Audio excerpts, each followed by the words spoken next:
Kitchens, .263 hitter. He is 10 of 38 on the year with 11 driven in. Batting seventh and getting the start in right field will be Nico Newhand, the sophomore at .250 in limited action, making his first start as a Husker. He is 1 for 4 on the season, does have a home run.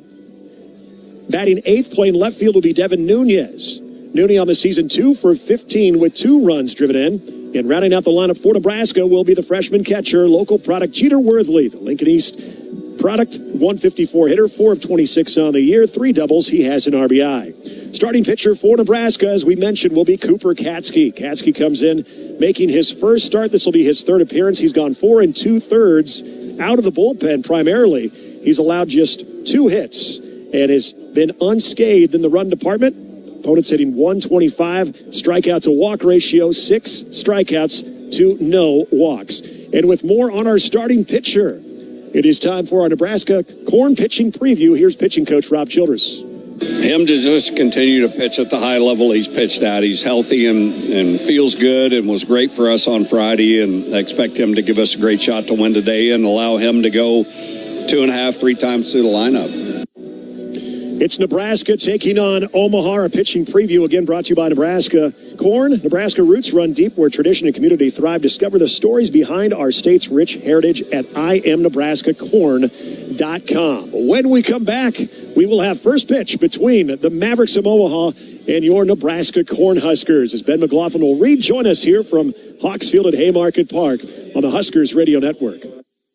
The color red means something to us. It means tough, ready, and powerful. It means our standards are high, and we expect the highest level of performance on and in the field. So while the Huskers are getting it done on the football field, you can count on Massey Ferguson tractors to get it done in your field. With its seamless CVT transmission and efficient AGCO-powered engine, you'll keep charging down the field all season long. Check out the full line of Massey Ferguson equipment at Osceola Implement in Osceola and True Ag and Turf in Falls City, Columbus, and Osmond. Nothing goes better with Husker sports than Fairbury. Fairbury, premium quality hot dogs deliver the home game experience to your family and friends. The highest quality beef, pork, and natural spices give you the best tasting hot dog and your hometown favorite Big Red hot dog. Look for Fairbury hot dogs all year long at your local grocery store. Fairbury, the official hot dog of the Huskers and Nebraska fans everywhere. Hey, Nebraska fans.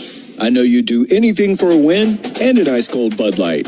Because whether you're tailgating in the parking lot or parked on the couch, the clean, crisp taste of Bud Light turns a win into a win-win. A win isn't a win without the clean, crisp taste of Bud Light. Bud Light, easy to drink, easy to enjoy. Enjoy responsibly. Anheuser-Busch, Bud Light Beer, St. Louis, Missouri. Want to boost Nebraska's economy and help the planet? It's as easy as filling up your tank. Switch to soy-based biodiesel to cut greenhouse gases by up to 74% and support biodiesel growth. I'm Greg Anderson, a farmer near Newman Grove, Nebraska, and biodiesel has transformed our farm. It cuts emissions, raises the cetane number, and improves fuel lubricity. So ask for biodiesel where you fill up. It benefits our air, economy, and Nebraska soybean farmers. Nebraska soybeans, feeding, fueling, and innovating for the future. Every morning, we rise and shine, make breakfast, and brush away the night's rest. These routines help us start the day off right. Nature-Made vitamins are a simple step in that daily care regimen. Multivitamins with daily essentials, clinically studied probiotics for gut health support, magnesium to help relax the body. Nature-Made is made to care for you every day. These statements have not been evaluated by the Food and Drug Administration. These products are not intended to diagnose, treat, cure, or prevent any disease. You expect your home to protect everything you love, but you don't expect the ways water is breaking down your basement and damaging your home. Mold, cracks, and of course visible water are just a few signs your basement is compromised. But there's one way to get answers to all your concerns. A free home inspection from Groundworks. We put water back in its place. Get your free inspection at groundworks.com. License number C142293. Does your business need quick, competitive financing for heavy machinery, trucks, or other equipment? Currency is here to help. Whether you're financing construction equipment, farm equipment, trucks, trailers, or any other big-ticket item, Currency will automatically find the best rates. Currency facilitates loans for up to $500,000 with repayment terms up to 72 months. It's fast, easy, and free to use. Visit GoCurrency.com and apply today.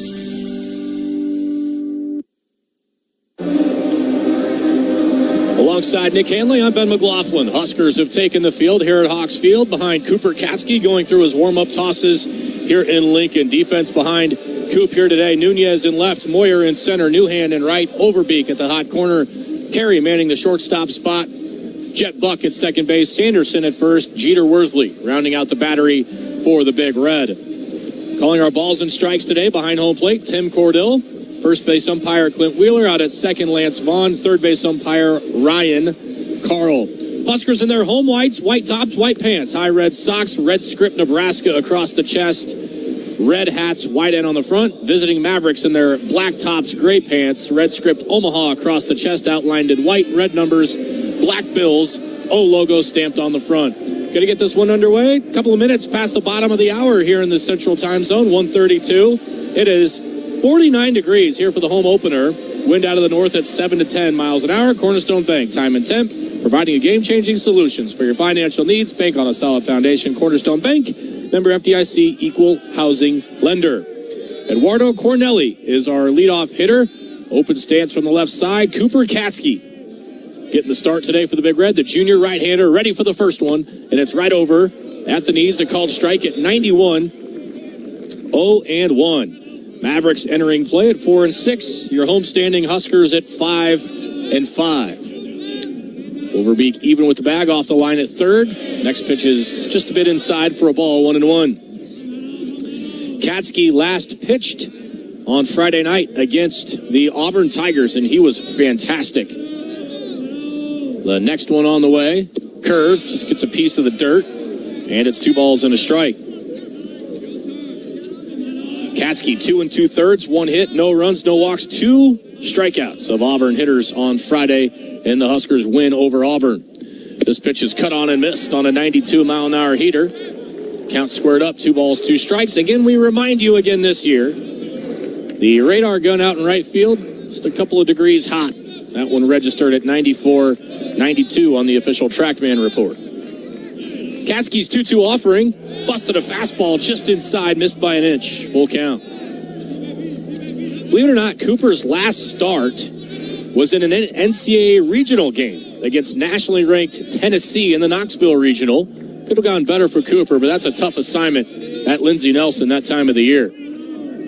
Here's the 3-2. Swing and a miss. Got a fastball by him. Good start for Katsky here at home on a 3-2 strikeout of Eduardo Cornelli. Man, it feels so good to be back here at this ballpark. Husker fans travel very well, but nothing like being here in this ballpark in your own dugout.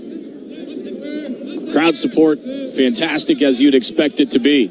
Left-handed hitting Henry Zapay stands in. First pitch, bender and nasty one in there, 0-1. Zapay hitting .250 on the year. He's the third baseman for the Mavericks.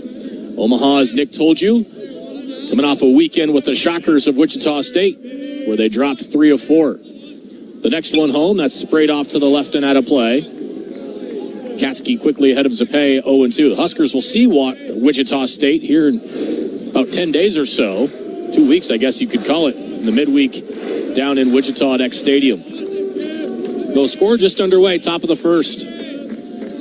Katsky way ahead of Zapay, here the 0-2. Called, third strike, top of the zone.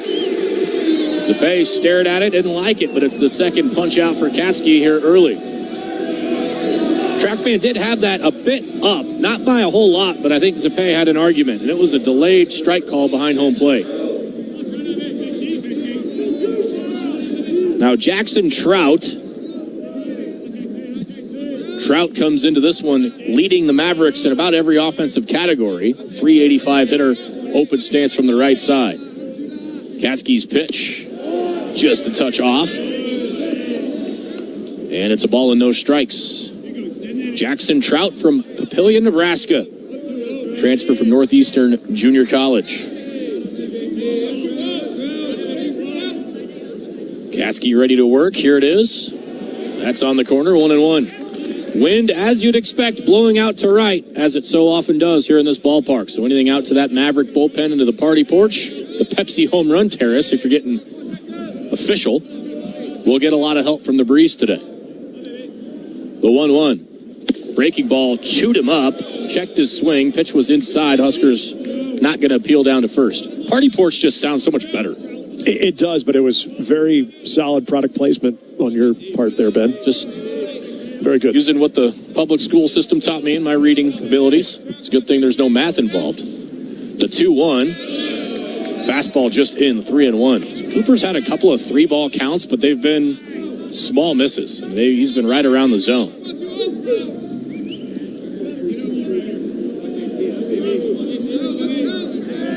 Katsky shakes off once to Worthley behind home plate. Here's the 3-1. Chopper to third. Backhanded grab by Overbeek. Long throw across. The diamond is late. Good pick by Sanderson. That was a terrific play by Overbeek right on the chalk behind the bag. Trout runs well, and it was going to take a Manny Machado-esque throw to get Trout at first. So good baseball play all the way around. The Mavericks have a 2-out infield hit.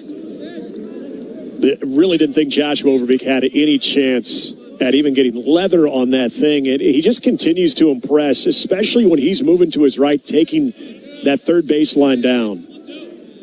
Tyler Bishop gets the hit, but before that, a pickoff over to first base to check on Trout. Omaha 12 stolen bases as a club. Trout has 2 of them. Another right-on-right matchup for Katsky. The pitch. Hit in the air, right center. One's going to shove it. Moyer and Newhand giving it a look, and it is gone. That just creeps over the wall in right center field. Omaha's going to jump in front 2-0 on a 2-out, 2-run homer. We had just got done telling you the wind is going to scream balls out that direction.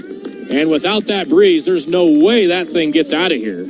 But as it sits as an early 2-0 lead for Omaha. And a fastball up in the zone. And again, when you're looking early in the count, you're hunting for that fastball. Tyler Bishop able to elevate that, and as you put it, Ben, in the correct spot in this ballpark, especially today where you want to let the ball fly. Cardell Dick is the hitter now with 2 outs. Katsky's first one hammers the outside corner, 0-1. This got out here in a hurry.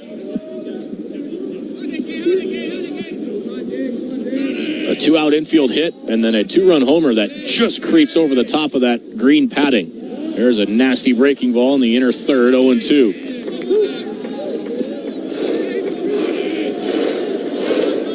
Omaha gets the early jump here, 2-0. Katsky trying to finish the first. Here's the pitch on the way. Curve just missed up, 1-2. Well, no need probably to remind Husker fans, but in case you forgot, the Mavericks beat Nebraska in the only matchup last year up at Tal Anderson 11-9. Very intense game in Omaha. This pitch is just low at the ankles, 2-2. Dick batting .357. He has 2 home runs for Omaha. They only have 4 as a team coming in. 5 now with the homer from Bishop. The 2-2. Just off the plate, the Husker infielders started their trek into the dugout, but the count now runs full. So Katsky having a hard time putting the lid here on the top of the first.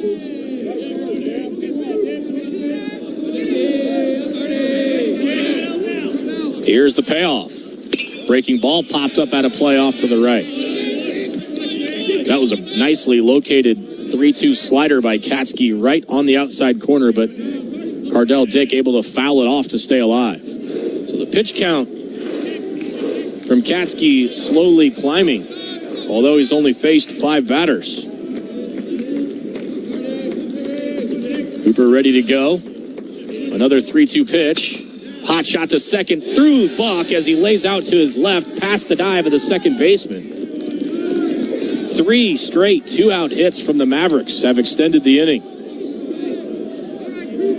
Again, another nicely located pitch. That one was even off the plate, but Dick able to punch it through the right side. And now here's the pitcher for the Mavericks, Nick Riggs. You don't see this a whole heck of a lot. A pitcher that also bats. And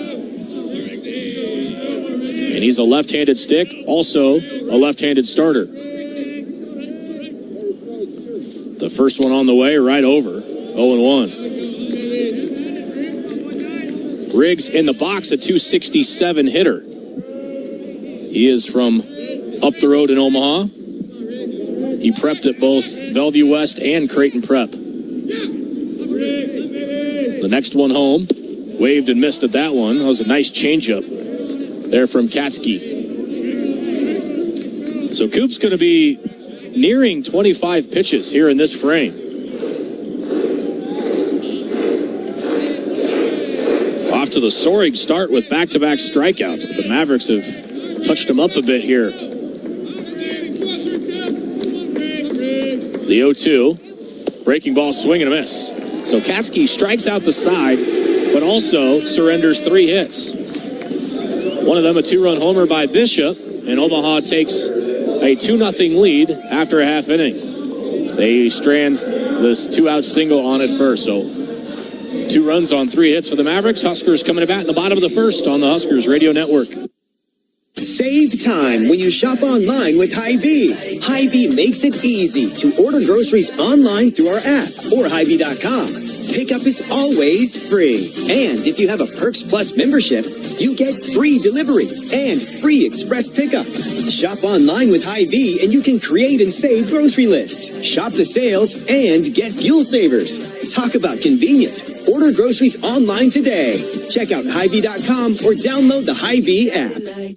To be a part of Nebraska Medicine, hi, welcome, is to be a part of something extraordinary. Nebraska Medicine, how may I help you? Because these are the doors that open doors. How are you? To growth and opportunity for each other and for our community. That went really well. For those who know that the academic experience, You know what? I agree. the life experience that you get here is beyond what you can get anywhere else. And that's exactly why here is where you belong. Join us at nebraskamed.com/careers. Nebraska Medicine. Together, extraordinary. Hands on the wheel, head of the game. The driver has one job to drive. This message from the NDOT Highway Safety Office. So 2 quick strikeouts recorded there for Cooper Katsky, but then it was a infield base hit and a 2-run homer from Tyler Bishop. As this game 2-0 in favor of the Mavericks as the Huskers come to bat here in the bottom of the first. Kind of a mixed bag there for Coop in the first, like the 3 strikeouts, but also surrendered the 3 hits, and the one that just crept over that pad in right center field. The Mavericks get an early 2-0 jump on the Big Red. And their first look at Maverick starter Nick Riggs, a sophomore left-hander. Mac Moyer appropriately walking out to return to the Mac. I'd be disappointed if it was something else. It just feels right, Ben. Awareness level right. 100. Yes. For the Washington product. And I don't care if your name is Mac. I mean, this is a walk-up song for everyone. It was for Jake Schleppenbach. Yes, it was. I'll tell you that much. Good pull. Thank you. Having a baby. Congrats to him. First pitch outside, ball 1. Moyer batting a flat .400 on the year.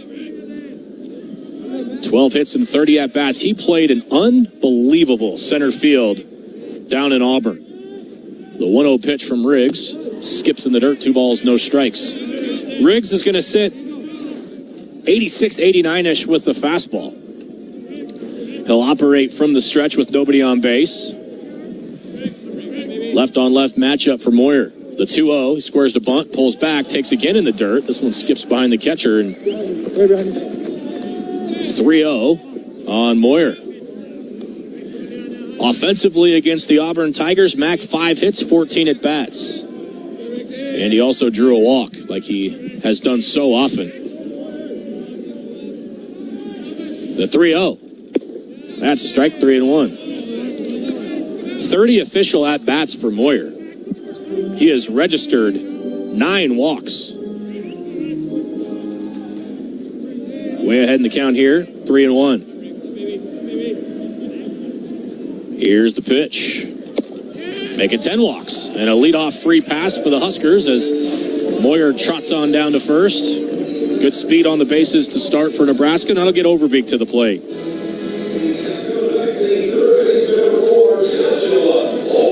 Overbeek came to life in the Sunday game. Finished with 3 hits in the series, but had a scorching double. First one on the way. Almost hit him off the glove of the catcher. So Moyer's going to take second on the wild pitch. That one over the head of Overbeek. So it's been a sloppy start on the mound for Nick Riggs. And the Huskers have their first run out at second base and nobody out.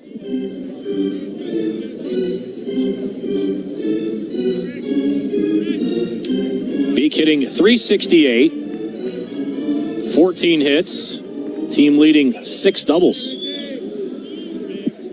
Here's the 1-0. Overbeek squares to bunt, pulls back, takes down to the dirt, 2-0. And he's talking about the misses for Katsky in the first being small. These are not small misses. It is all over the shop here for Riggs early in the bottom of the first inning. Yeah, trying to locate the breaking ball right now, and he's spiking it.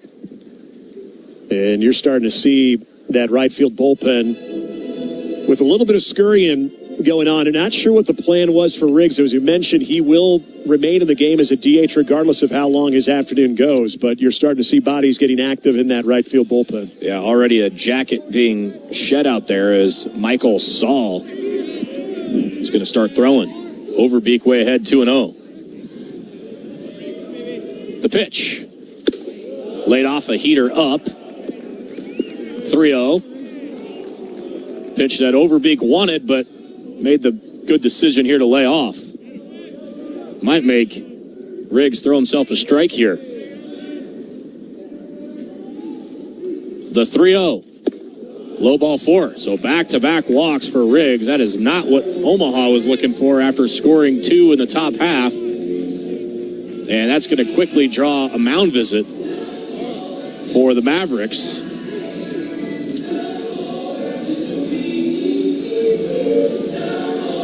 Yeah, Michael Bradshaw, the first-year pitching coach for Omaha, going to essentially, Ben, as you know, buy him some time because right now the fastball and the breaking ball, just the inability to find it anywhere close to the zone. And you pointed out, this is not what you want to see if you're Evan Porter, of getting that 2-run lead with 2 outs in the top of the first, and you're looking for that shutdown inning. And I mean, you still have that opportunity, but not the start you want. Here now with runners at first and second, nobody out.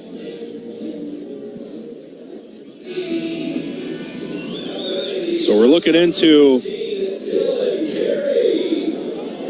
Carey batting with first and second. Carey was maybe the most productive hitter Nebraska had last weekend. 5 hits, including 2 doubles. 2 on, nobody out for the Huskers in the first. Carey squares to bunt, pulls back. That's a strike right down the chute, 0-1. 2-0 Mavericks, Omaha threatening. Carey at .444 early in his senior season. The next one home, breaking ball misses in, 1-1.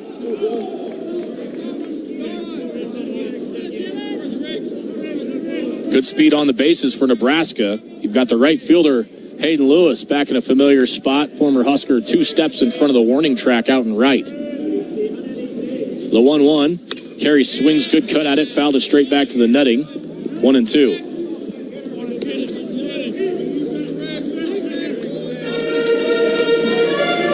Moyer and Overbeek draw walks to start the bottom half.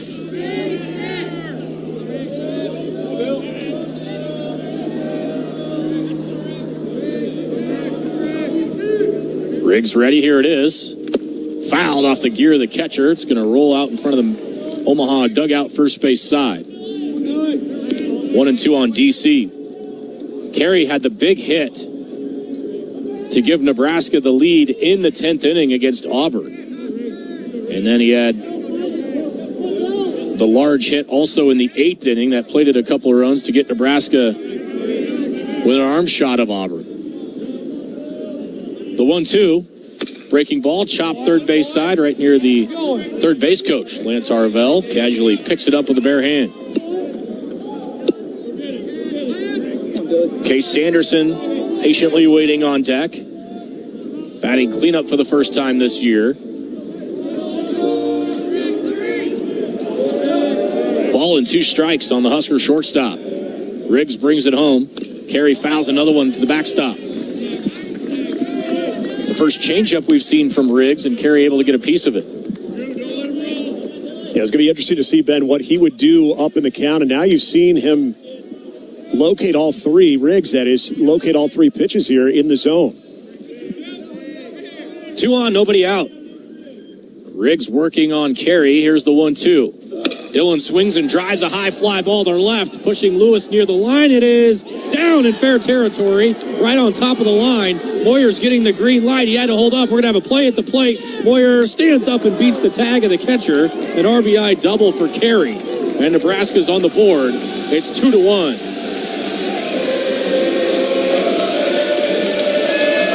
That's double number 53 for Dylan Carey. That ties him with, I don't know, Alex Gordon? Yeah, he's kind of good. I mean, he continues to climb the chart. And again, Ben, this is the one thing we talked so much about going to that Driveline Academy out in Arizona, the power to all fields. And this time, just going with where the pitch was located there on the outer half and getting solid contact. 2 in scoring position for Sanderson now. Takes the first pitch. Breaking ball misses low. Ball 1. Sandy hitting .368. This is exactly why Coach Bolt wanted him in the cleanup spot. Need more at-bats with guys on base for Sanderson. The pitch. Breaking ball, chopped at the plate, back to the backstop. 1-1. Really hard to believe, Nick, that we're in game 11 and Case Sanderson has 1 RBI. And it's not like he's hitting $150 either. Make that $3.68. The next one, Sanderson cuts and misses on a breaking ball here, and he's down 1-2. Sanderson roped a double on Sunday, 14 hits for him, 5 of those for extra bases. Second and third, nobody out. Huskers down a run at 2-1 early. The 1-2. Breaking ball, rolling ground ball, second base, and that's going to score the run as underhanding Borner to first to get Sanderson, but the Huskers have tied it, and Sanderson does get an RBI. On the play, Carey moves to third.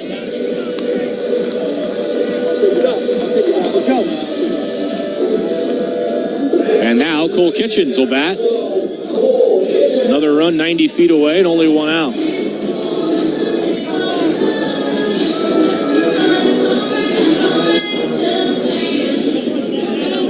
Mavericks are going to employ a pull side shift on Kitchens. 3 infielders to the left side. Riggs brings it home. Kitchens swings and hammers one to right field. Lewis to the wall, leaps, and it is gone. It took 1 at bat for Cole Kitchens to deposit one into the right field bullpen. Cole Kitchens, his first Husker homer. And Nebraska has jumped in front with a 4th spot here in the first.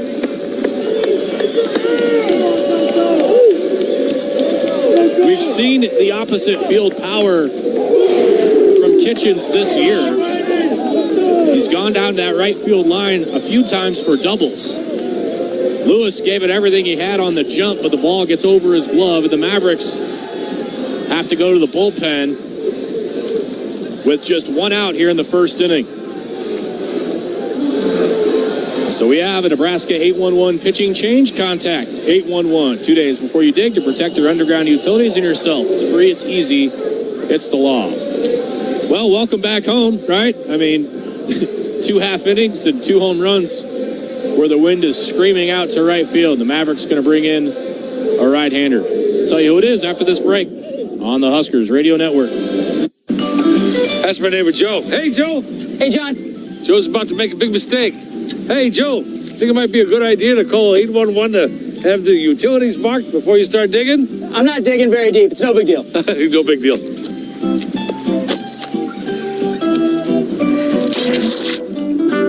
Dad, Remember, safe digging always starts with a free call to 811. Oh, what a knucklehead. Brought to you by Nebraska 811. New pitcher in for the Mavericks will be Michael Saul, the righty. He'll make his 5th appearance of the season. Saul, a sophomore. Righty comes in with a 12.60 earned run average. I mentioned 5th appearance on the season. He's gone 5 innings this year. Giving up 12 hits, allowing 9 runs. 7 of those were earned. He has struck out 3 while walking 4.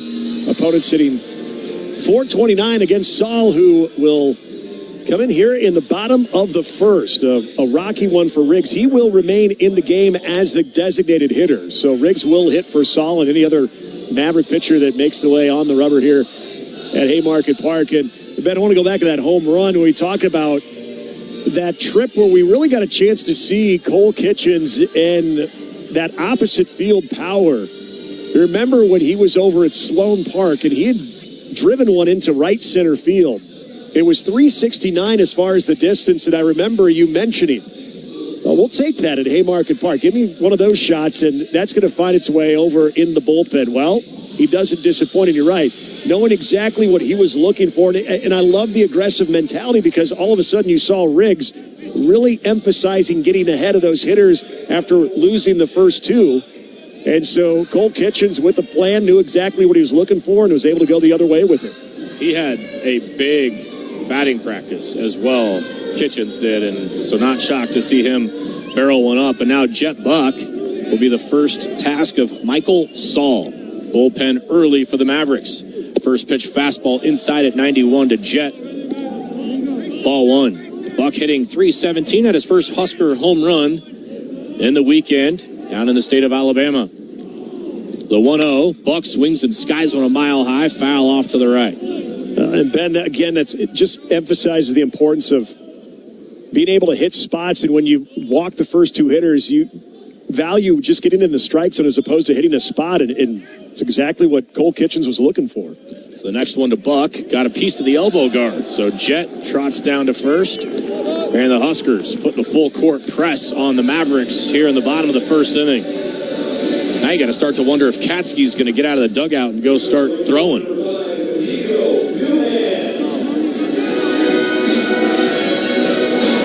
Here's Nico Newhan. First Husker start for him.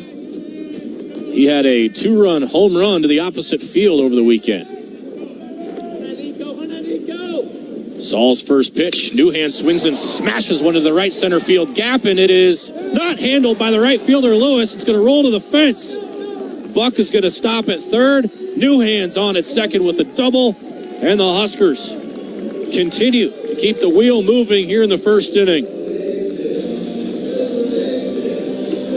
Lewis gave it everything he had. That thing was tailing toward him, but he had to go to the ground and lay out, unable to make the catch, and it rolled by him to the fence. 102 off the bat for Newhan. Now you're seeing what Nebraska is after, and they're getting it. That one is close to middle as you're going to get on one of the early offerings, and Nico Newhan loading up on a fastball. Huskers starting to get a little contagious right now. And, yeah, there goes Cooper Katsky. He's going to head down to the left field bullpen to keep himself loose as this inning continues here. Bottom half of the frame for the Huskers, and they are not done yet, second and third. It's the 8th batter of the inning and only 1 out. So Coop's going to try to keep that arm warm on a cold day. First pitch to Nunez. Big cut from Nooney on a changeup. 0-1. Devin off to a slow start, but you're starting to see the at-bats, the quality at-bats start to come back. Had a nice base hit on Friday. Had a big at-bat on Sunday that resulted in a walk. The 0-1. It's low. 1-1.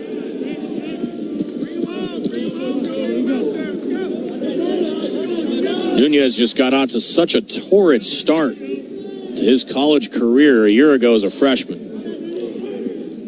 Here's the 1-1. Shoot him up there on a breaking ball in on his hands. 1-2. Nunez with Buck at third and Newhan out at second, trying to just get a run home. Huskers leading this one 4-2. We're in just the first inning. So if you're thinking about leaving the office, got a lot of baseball left. The 1-2. Just missed outside with a fastball, perhaps low, 2-2. Each team with a 2-run homer here in the first inning.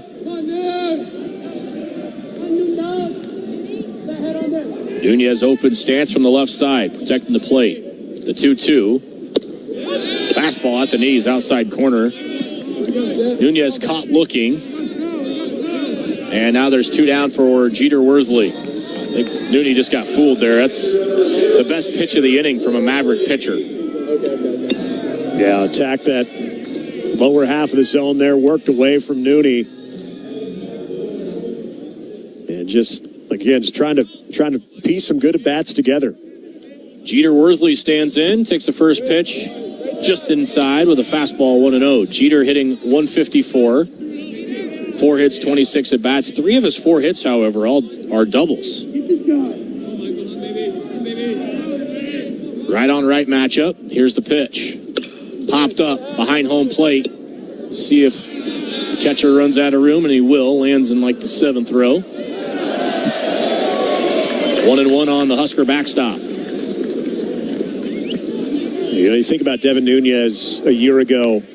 You mentioned the torrid start he got off to, but also, like a lot of freshmen, you get a little bit of the midseason lull, but the way that he finished, too, gave you a lot of excitement about his ability to really adjust to college hitting, and he ended on quite the tear as well. Sure did. Here's the next one to Jeter. Hit him. Rides inside, and that one got a piece of, I hope, the elbow guard, because if it's the wrist or the forearm, that's not a fun spot today. And the Huskers have them loaded. They've batted around. Mac Moyer getting his second at bat here in the first inning. 2 walks and 2 hit batters now in the inning for Maverick pitching. Mac started it all with a walk. The pitch. Breaking ball slapped on the ground. Past the diving shortstop. Trickles into shallow left. 2 runs are going to score. Mac Moyer drives in a pair, and it's a 6 spot for the Big Red. 6-2 Huskers still in the first inning. Nice piece of hitting from Moyer. You got a changeup on the outside corner. Slashed it at 106 past the diving shortstop. The thing I continue to be impressed with Mac Moyer is just his overall plate presence. He knows when to work the counts. He understands. He's very, very patient, but also if he's getting what he's searching out early on, he just doesn't miss it. Overbeek back in. He also walked. The pitch. Up and out. Ball 1. Overbeek gets to bat left-handed this time. He batted righty against Riggs. Worked only a third of an inning for the Mavericks. Probably the best speed you could have for Nebraska out on the bases with Worthley and Moyer. The pitch. Overbeek, a big cut and a miss on an off speed. 1-1. 6 runs on 4 hits for the Huskers. They lead it 6-2 in just the bottom of the first inning.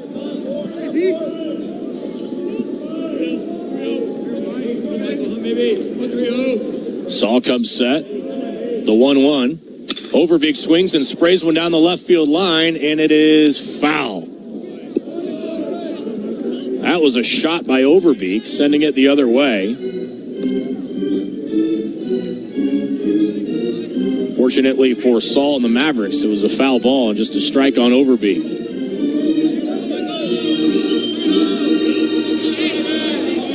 Two on, 2 out.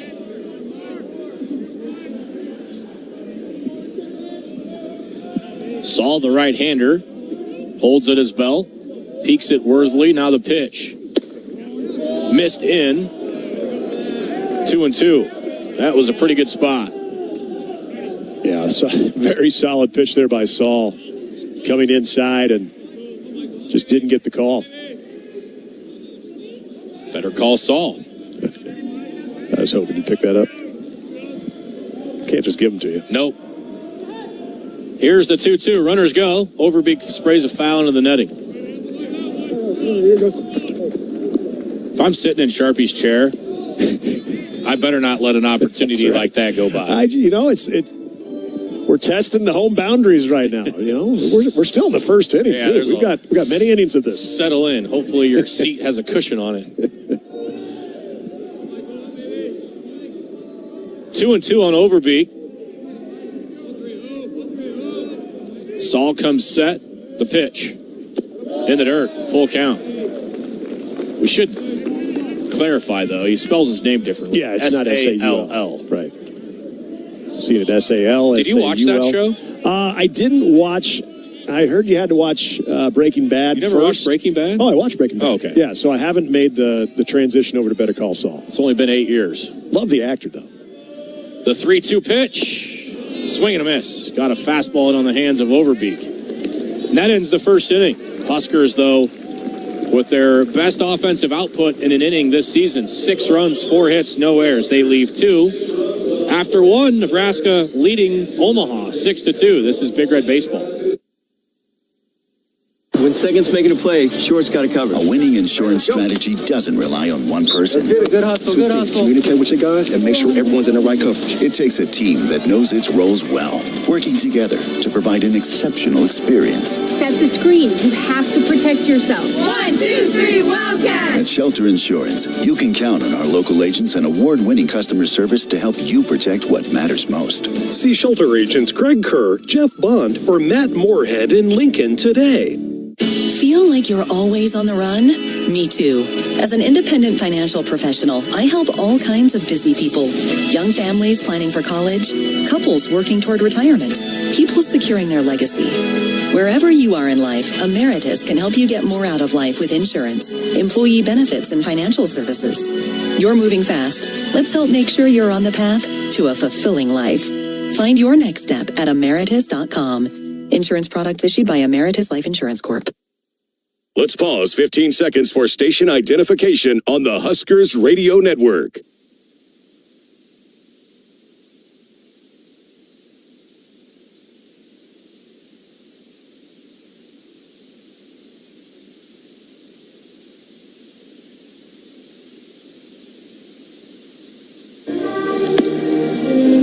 Well, the Huskers had 6 Blue Cross Blue Shield ribbies for this season. All of our RBIs sponsored by Blue Cross Blue Shield of Nebraska. For 85 years, Blue Cross and Blue Shield of Nebraska support the passion and pride of Husker baseball. Blue believes in the Big Red, and Blue believes in you. What an inning. Welcome home. 2 runs for the Mavericks, 6 for the Huskers. And Katsky, after about a 30-minute wait, comes out to pitch his second inning. Drew Borner stands in, takes a first pitch fastball to the knees, 0-1. Look at this bat he's got. That is like, this looks like something you buy at your Reese, 4-year-old. Yeah. The 0-1. Low, 1-1. Going to try and describe it for those that can't see it. He'd dig it. He'd definitely dig it. Pink barrel. It's like, what color orange? Like a pastel orange handle, and then it kind of blends together in the middle. The 1-1. Scoop to third. Overbeek on a tough hop. Throws across the diamond in time. The loud, in terms of noise and colorful bat.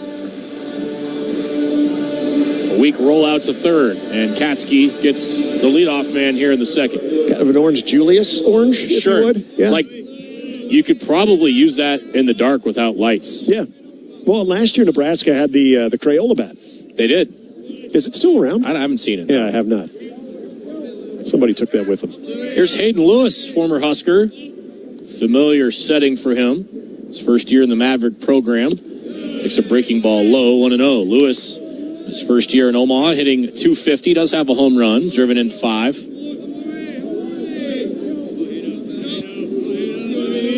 UTAN native, if you forgot. Pitch. Big cut and a miss. Whoa. Hayden not exactly bashful with his intentions on that one. Trying to get after his former team. Katsky gets it by him on a changeup, 1-1.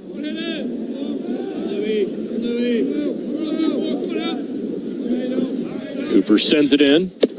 Hammers the outside corner at the knees. Good pitch. 1-2. There goes Overbeek. I think the Huskers probably have a decent scout on Lewis's tendencies. Going to play a pull side shift.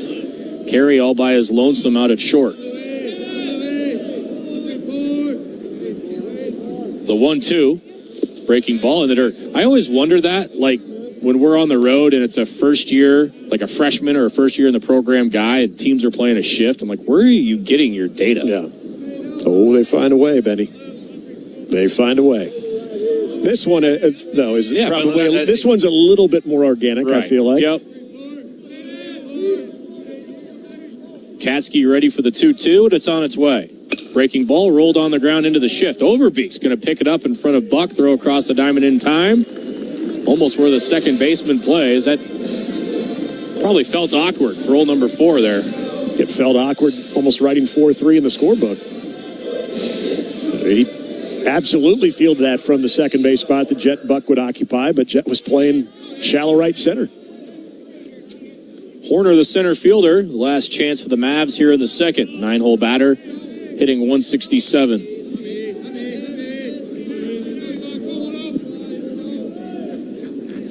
Katsky sends it. Inside 1-0. Cooper able to get the first 2 Mavericks in the first as well, but then 3 straight reach for Omaha on 3 hits, including a 2-run homer. Luckily for him, he gets 6 runs of support for the Big Red in the bottom of the first. The 1-0, just off the plate, 2-0. Still plenty of activity in the Maverick bullpen out in right field. It might be a Johnny Holstaff effort for Evan Porter's club today.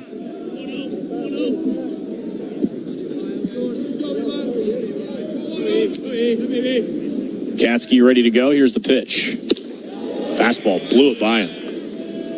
Impressive looking stash Katsky's got going too. Well, we know who set the tone in that dugout, and it's not an actual player, but it is the trainer, Tanner Fowler. It's just on point. It's a lead by example. Yeah, it really is. Katsky's 2-1. Popped up right field. Nearing the right fielder, Newhand. Waits for it to come down. Squeezes shoulder high in a stress-free inning for Cooper Katsky. Sits down the Mavericks in order. No runs, no hits, no errors. No Mavericks left. They're an inning and a half here at Hawks Field. Nebraska 6, Omaha 2 on the Huskers Radio Network. Just like D1 athletes, farmers view each growing season as a new opportunity. Aurora Cooperative is committed to elevating the success of our members every season. Rooted in our core mission, we provide top-notch products, services, and expertise.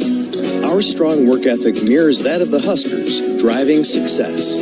Choose Aurora Cooperative, your partner in elevating agriculture. Go Big Red!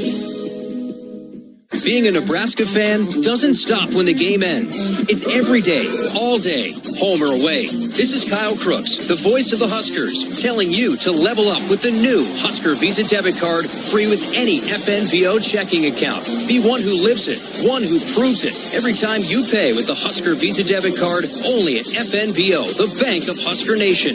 Get yours today at fnbo.com/Huskers. One for the fans, one for you. Member FDIC. For all of your office needs, think Eeks. Office supplies, janitorial and cleaning supplies, copiers and printers, technology solutions, and furniture. Visit Eeks.com for more. Cooper Katsky with that 4-run lead comes right out in the top of the second. Throws a shutdown inning for the Big Red as they go back to work here in the bottom of the second, leading 6-2 over the Mavericks of Omaha. It'll be 3-4-5 for the Huskers against Michael Saul.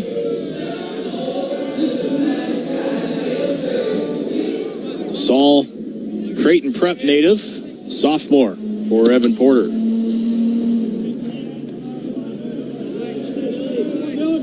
The first pitch to Carey, fouled back, off speed and on his hands, 0-1. Saul did not pitch last season,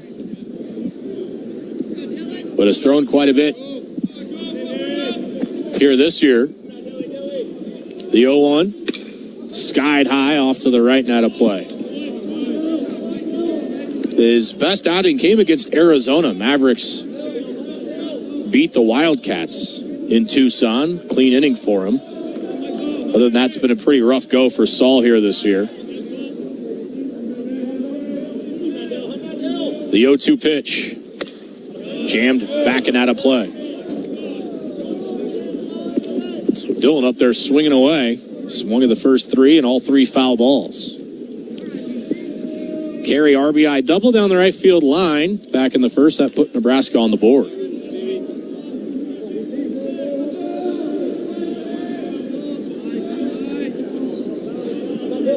Here's the 0-2. Just low.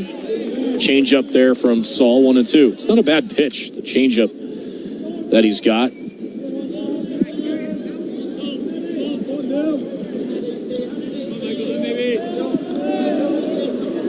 One ball, 2 strikes. The pitch. High. Huskers have done a really good job with 2 strikes early. They've drawn 2 walks, been hit by 2 pitches. Of their 4 hits, 3 of them have gone for extra bases. The 2-2. In the dirt, full count. So Carey's worked it full. Now probably going to see a fastball.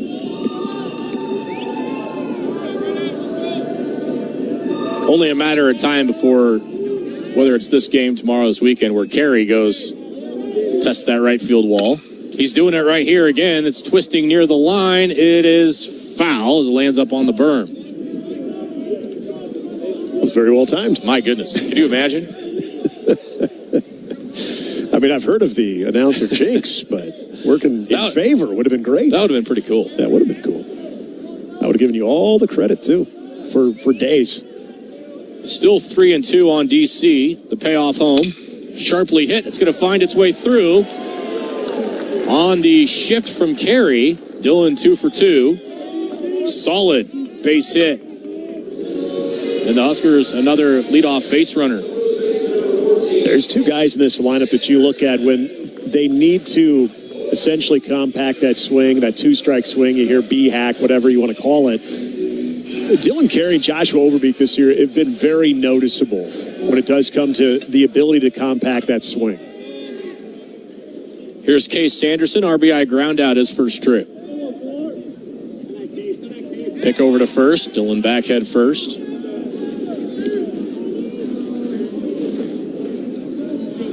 Sandy hitting .359.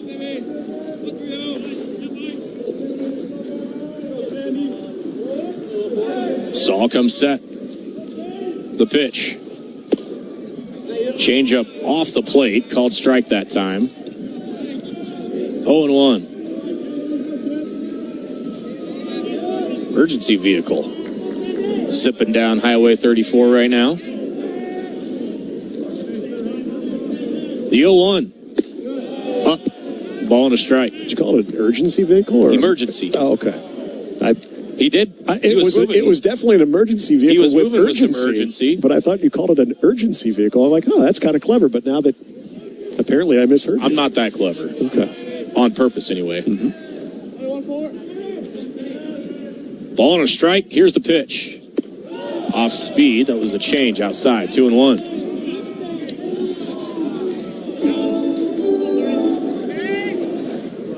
Sanderson's one of those guys that just hits. You know, a lot of the scouts are going to look at the spray charts and the power numbers and draw their own conclusions and wonder. The 2-1, cued off the end of the bat here at 2-2, but it's pretty rare you look at a box score and see a 0 in the hit column with Sanderson. He is like exactly what you want in a college hitter. And last year, the back end of the season, the amount of loud outs that came off the bat of number 14. Carey on at first. The 2-2, there goes Dylan. And it's fouled at the plate. Huskers sending Carey in motion. Sanderson fighting with 2 strikes. And it's been that way since he's got here to Lincoln. I mean, it was clear in the fall of his freshman year, like, okay, this guy's going to be in the lineup pretty much every day.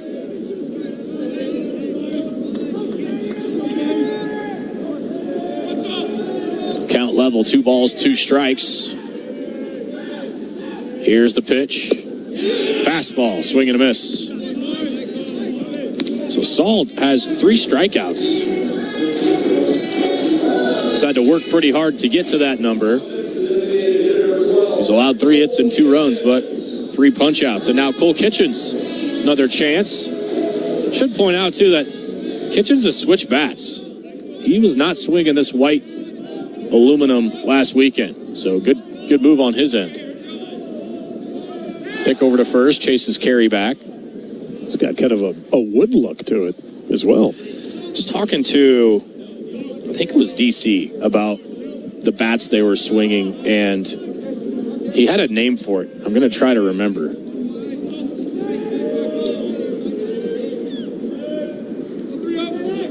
Saw a long look back, another pick over to first. This is probably wrong, and I doubt we have any Marucci back experts listening to the broadcast, but if we do, please correct me. I think he called it a rewind. Okay. Maybe that's the model. The pitch. Low, ball 1. I mean, you could sell that to me. I could believe that'd be the name of a bat by an actual bat manufacturer. So, I mean, I'm biting on this right now. You got me. The only reason I pointed it out is because they were hitting in the cages because it was raining when we got to Auburn. The 1-0. Just up 2-0. And Kitchens wasn't even swinging this particular bat, which is white, by the way, if you're listening at home. And there was only one of them, and I can't remember who was swinging. It might have been Nunez. And I was like, I only got one of those. And Dylan happened to hear it, and he was sitting next to me. So he's giving me all the bat knowledge. Okay. The 2-0. Popped up. Foul territory, right side. Trout gives it a look and runs out of room. Did he give you the specs? Not the specs. Okay. But I can tell you, learned a lot. Like the pressure points? The blue and black Marucci, like you see Buck having on deck, is a 1-piece. Okay. The green handle that you see, like Max Butenbach, I know swings that, is the 2-piece. The 2-piece, yep. Couldn't tell you how many pieces the rewind has. Looks like a 1-piece. Well, no, if this isn't the bat, okay, so we're talking about another bat. This is the bat? This is the rewind. This looks like a 1-piece. It's a 1-piece. Yeah. I think it's just a different model. Again, it's got like a wood look to it. It does.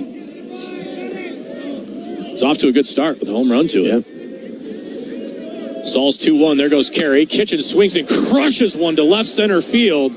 Bishop Horner going back, and it is past the diving center fielder underneath the ribbon board. Carey's going to score easily.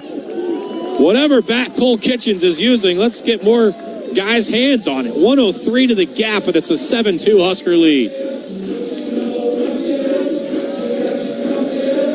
And he hits that on the warmer days, the April and May days here. I mean, that thing has a chance of getting over the Genesis left center field sign over there. I mean, he didn't miss it. And just sitting back on it, you could see the power that Cole Kitchens, I mean, goes to the deepest part of the park, but then we saw what he did to the opposite field in his first at bat. Jet Buck with Kitchens out at second. That was a shot. Pitch. Almost hit him again. Buck scraped on the elbow with the hit by pitch this first time. If that's hit to right center, that's breaking the scoreboard. Yeah. He's just muscling up.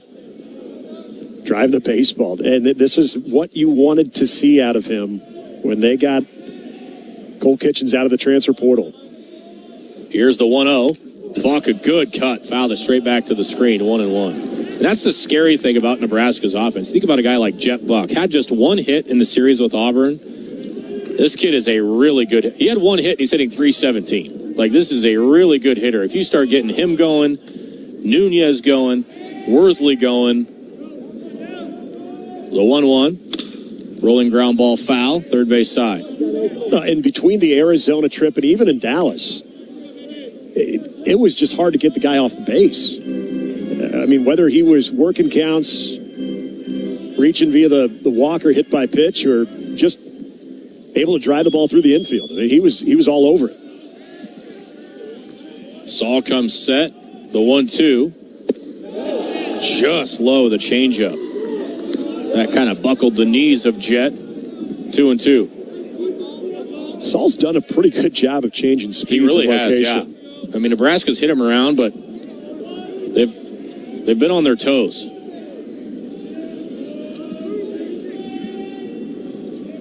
Buck awaits the 2-2 pitch. Here it is. Fouled straight back to the screen. And it's a lot of this. We've seen this with Mac Moyer, but Jet Buck, we saw Dylan Carey hammering a bunch of pitches away before he was able to drive one. Overbeek doing the same thing. 2 strikes, it's not just putting the ball in play or getting it through the infield. It's just being able to waste a few pitches and forcing that potential mistake over the plate. Exactly. 2-2 the count. Here's the pitch. In the dirt. Or that. Exactly. You try to get him off kilter. We haven't seen really any breaking balls from Saul. He's fouled off a couple of changeups and fastballs, so going to something else, and he nearly got one to the backstop. So the count full on Jet with Kitchens out at second.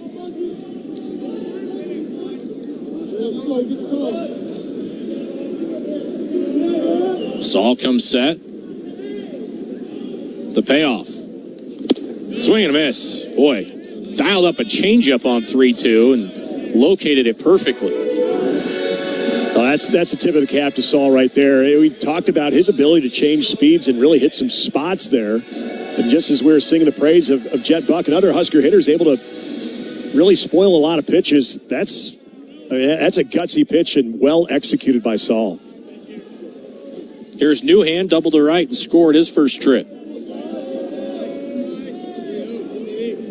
The pitch, high, 1-0. Coach Bolt told us after Newhand's homer over the weekend, he is very strong in his forearms and his hands. And that can lead to some sneaky power. And you saw that at Auburn, an opposite field homer to right field.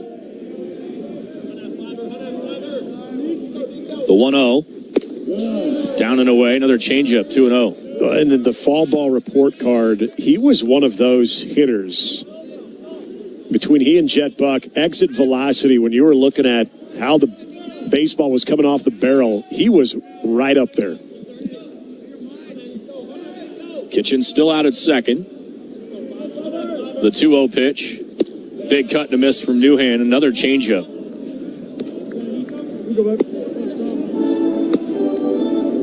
2-1 on Newhand. Nico, 5'11", 190-pounder from San Diego.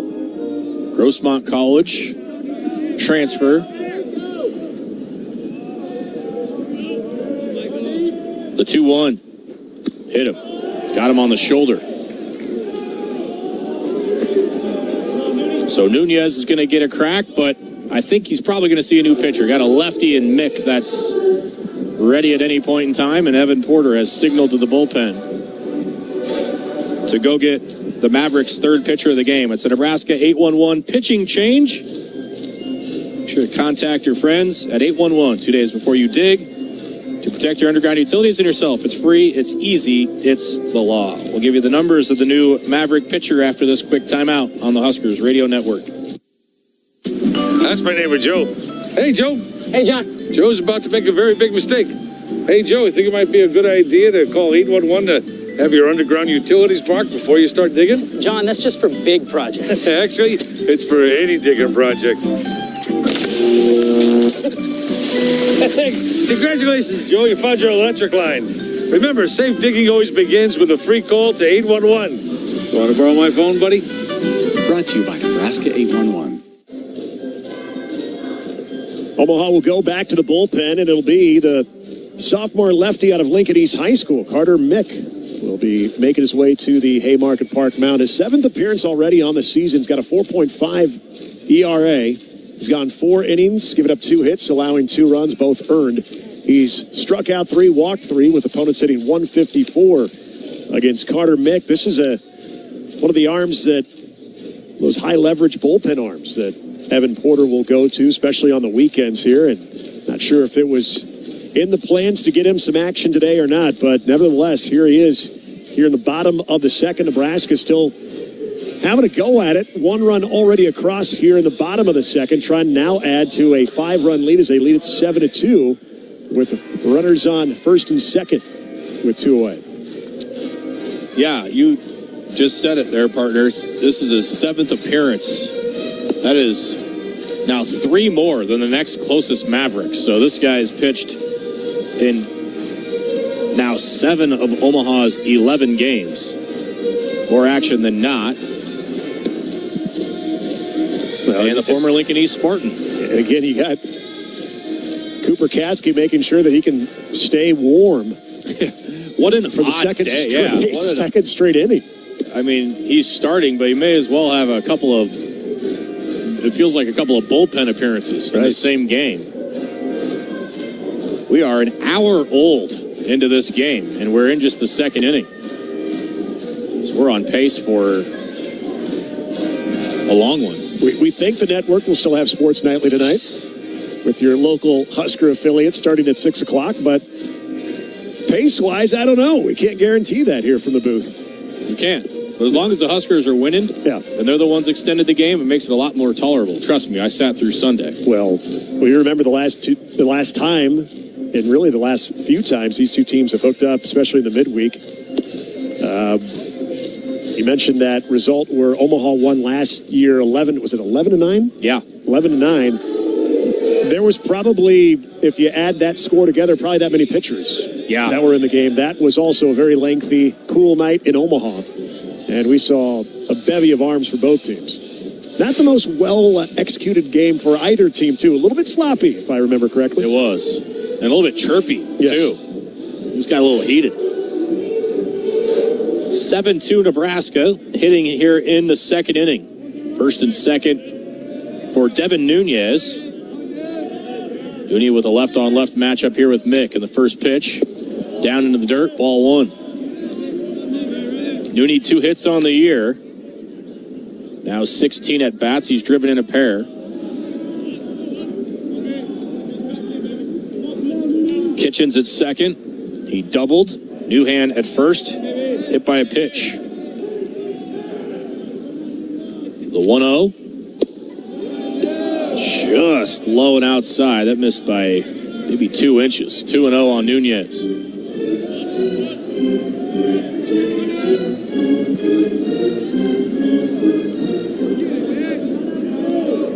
Two on, 2 out. Here's the pitch. There's a strike. Another changeup. That one at the knees, 2-1.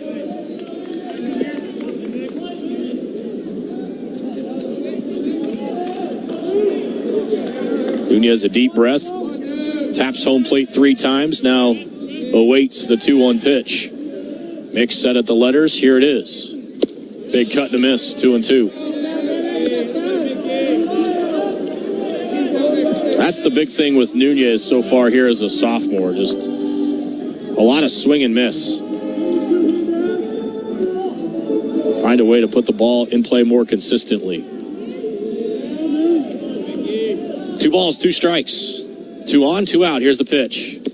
Swing and a miss. Rolled away from the catcher, so Dick will pick it up and finish the strikeout. And Omaha gets out of the second inning. Nebraska scores a run on 2 hits. No errors. They leave a couple more runners.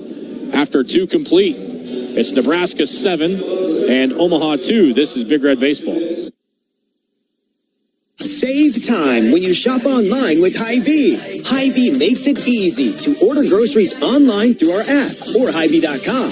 Pickup is always free. And if you have a Perks Plus membership, you get free delivery and free express pickup. Shop online with Hy-Vee and you can create and save grocery lists. Shop the sales and get fuel savers. Talk about convenience. Order groceries online today. Check out Hy-Vee.com or download the Hy-Vee app. Being a Nebraska fan doesn't stop when the game ends. It's every day, all day, home or away. This is Kyle Crooks, the voice of the Huskers, telling you to level up with the new Husker Visa debit card, free with any FNBO checking account. Be one who lives it, one who proves it. Every time you pay with the Husker Visa debit card, only at FNBO, the bank of Husker Nation. Get yours today at FNBO.com/Huskers. One for the fans, one for you. Member FDIC. Nebraska Baseball brought to you in part by your Midwest Ford dealers. Visit buyfordnow.com for all your truck, SUV, and electric vehicle needs. Took us a while, but we made it through 2. Nebraska is leading 7-2, which is a positive. They've doubled up the Mavericks in hits at 6-3. Start play here in the top of the third, and here to take it for us, here's Nick Hanley. All right, thanks, Ben. We even got our Better Call Saul reference in there. I mean, usually that's a later inning thing. Yeah. But, hey, the moment justified it. You never know when it's going to be your time. That's right. You know what Eminem say? One shot, one opportunity. Something about mom spaghetti, I don't know. It'll be the top of the order for the Mavericks here at the top of the third. Eduardo Corneli, strikeout victim back in the first inning, 235 hitter, entering today's action against Nebraska. They'll have a pull side shift on. Joshua Overbeek will play. In on the dirt, Dylan Carey shading far to his left, almost behind the second base bag. The left-handed hitting. Corneli, first pitch, breaking ball in there for strike one. Cooper Katsky, again, hasn't been ideal for him in between innings, having to go to the bullpen now, both in the first and second inning. The 0-1 offering, fouls that back to the screen, 0-2 to Corneli. Got a couple of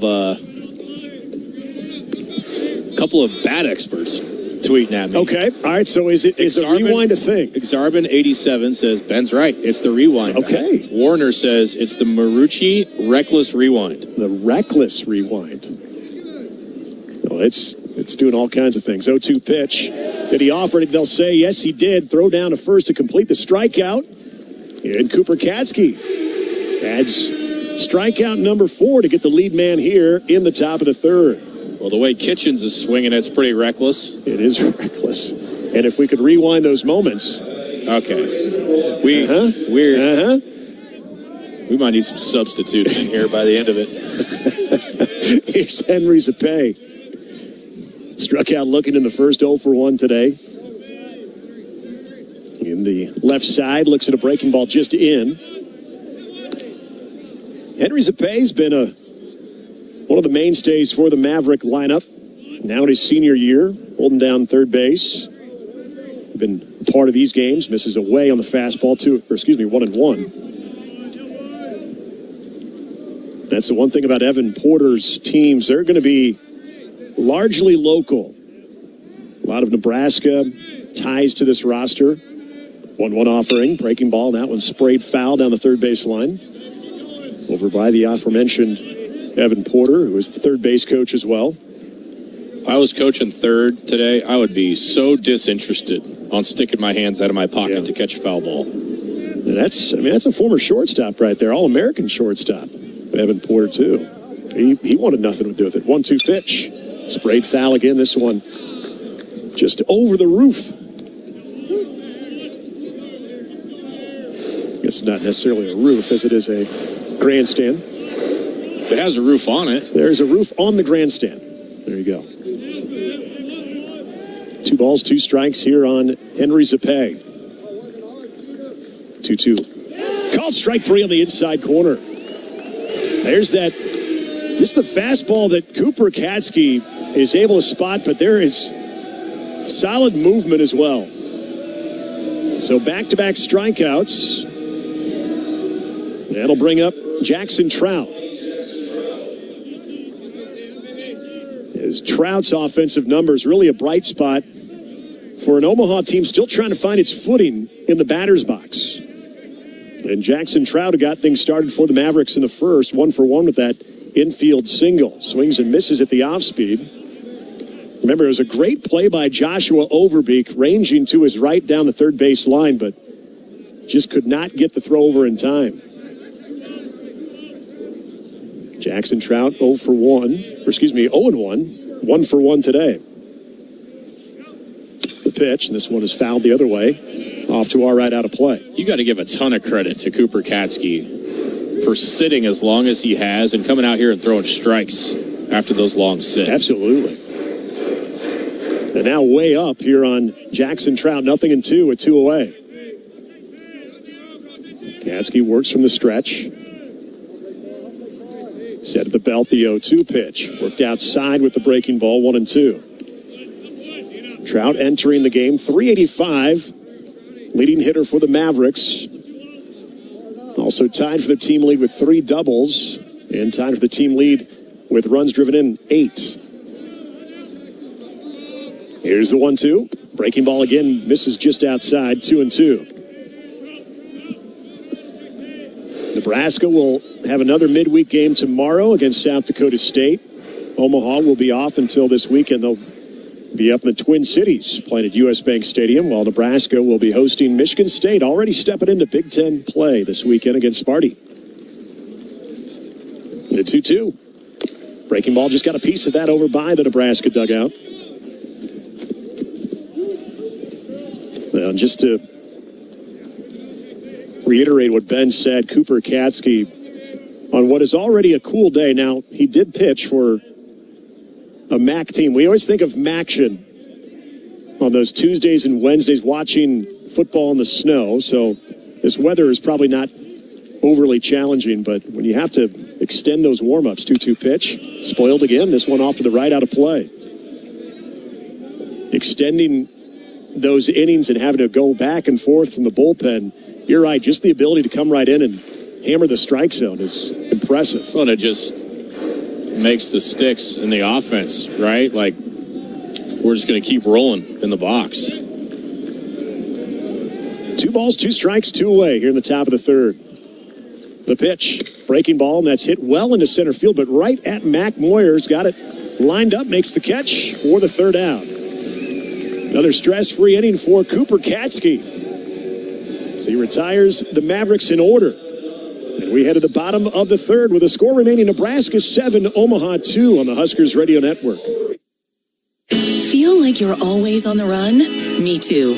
As an independent financial professional, I help all kinds of busy people. Young families planning for college, couples working toward retirement, people securing their legacy.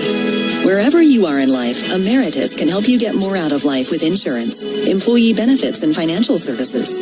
You're moving fast. Let's help make sure you're on the path to a fulfilling life.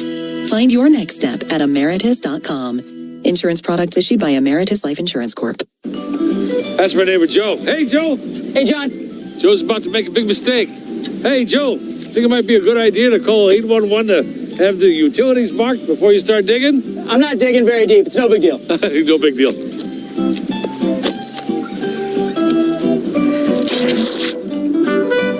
the TV's out. Internet too. Remember, safe digging always starts with a free call to 811. Oh, what a knucklehead. Brought to you by Nebraska 811.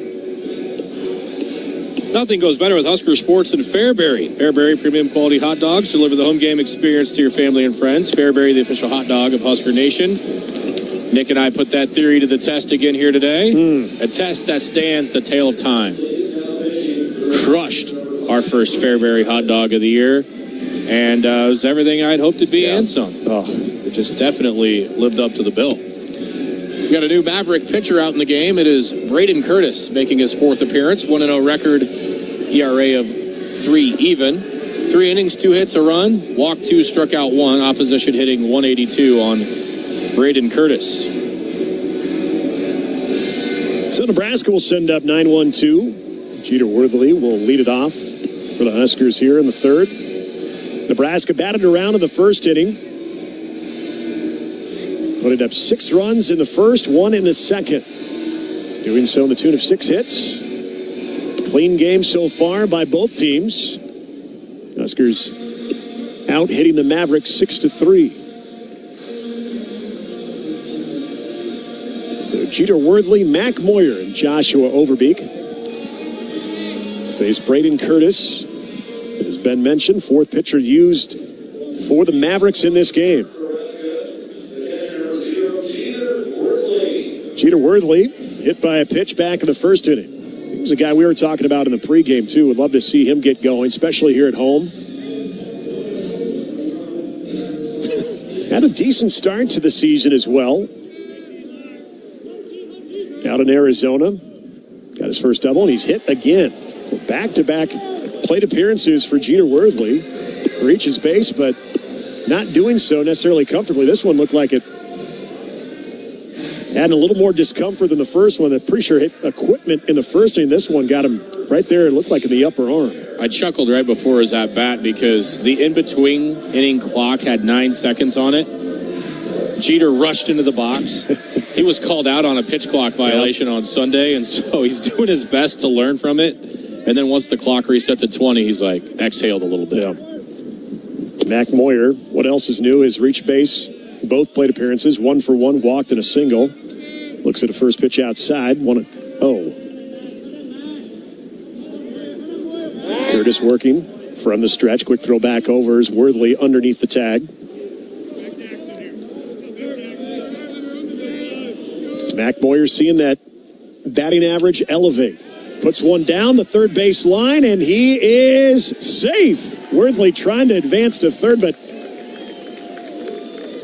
loose dirt over there, kind of lost his footing, has to retreat back to second because nobody, in fact, Mavericks had vacated the bag there momentarily. They were late getting there. I think Jeter Worthley was thinking about trying to stretch that from first to third, but lost his footing. But Mac Moyer continues just to find himself on base and doing a lot of the little things as well. That was an excellent bunt, and you got to see the speed from Moyer. And this is exactly what the Nebraska coaching staff wants. Jeter reaching in the 9 spot, Moyer following, and you get Beek, Carey, and Sandy to follow. Overbeek looks at a breaking ball, just misses inside. 0 for 1 with a strikeout, walked and scored back in the first. Overbeek hitting .359 on the year. Getting his first look at Braden Curtis. Breaking ball outside. 2-0 here on Joshua Overbeek. Overbeek in the top 25 in Division I baseball with doubles at 6. Also one of the top RBI guys. Very productive start to the season. There's a ground ball hit to second. Could be 2 over to second for 1 and a first in time for the 4-6-3 twin killing. Does advance Jeter Worthley to third, but there are now 2 outs.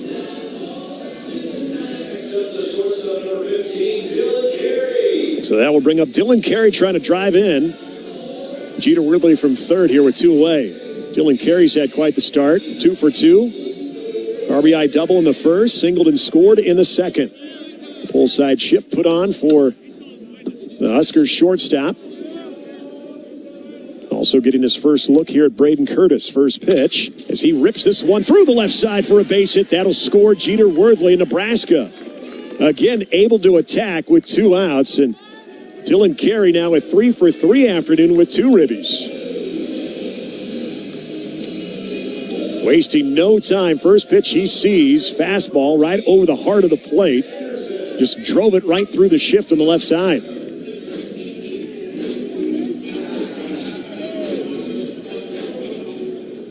It'll bring up Case Sanderson. Sandy 0 for 2 so far this afternoon. Did drive it a run. Grounded out to second back of the first. Quick throw, close play over first base. Dylan Carey safely reaches the bag. Case Sanderson at .350 on the year. 14 hits and 40 at-bats. As he shoots this one the other way, foul. The upper deck to our left.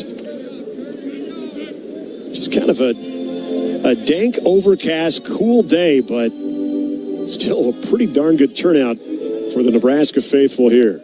You're in the home opener. Huskers leading 8-2. Swinging a miss on the breaking ball. Now 0-2 here to Sandy. Carey with decent speed over there at first. Getting some final instruction from first base coach Mike Sirianni. The 0-2 pitch. Ground ball to the first base side. It's gloved. And Trout will step on the bag for the easy play. And the Huskers are retired in the third, but not before Nebraska. Able to get another run across. RBI single for Dylan Carey. 1 run off 2 hits. No errors. 1 runner left on base. As we've played 3 here at Hawks Field at Haymarket Park. It's Nebraska 8, Omaha 2. This is Big Red Baseball. To be a part of Nebraska medicine. Hi, welcome. Is to be a part of something extraordinary. Nebraska Medicine, how may I help you? Because these are the doors that open doors. How are you? To growth and opportunity for each other and for our community. That went really well. For those who know that the academic experience, You know what? I agree. the life experience that you get here is beyond what you can get anywhere else. And that's exactly why here is where you belong. Join us at nebraskamed.com/careers. Nebraska Medicine. Together, extraordinary. That's my neighbor, Joe. Hey, Joe. Hey, John. Joe's about to make a very big mistake. Hey, Joe, you think it might be a good idea to call 811 to have your underground utilities parked before you start digging? John, that's just for big projects. Actually, it's for any digging project. Hey, congratulations, Joe. You found your electric line. Remember, safe digging always begins with a free call to 811. You want to borrow my phone, buddy? Brought to you by Nebraska 811. Top of inning number 4 here at Hawks Field, home opener for the Huskers. 8-2 lead over the Mavericks.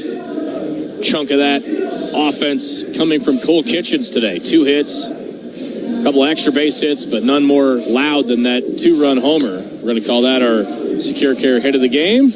Might need a chiropractor. To find a chiropractic physician in Nebraska, visit nebraskachiropractic.org. So Cooper Katsky now in his 4th inning of work.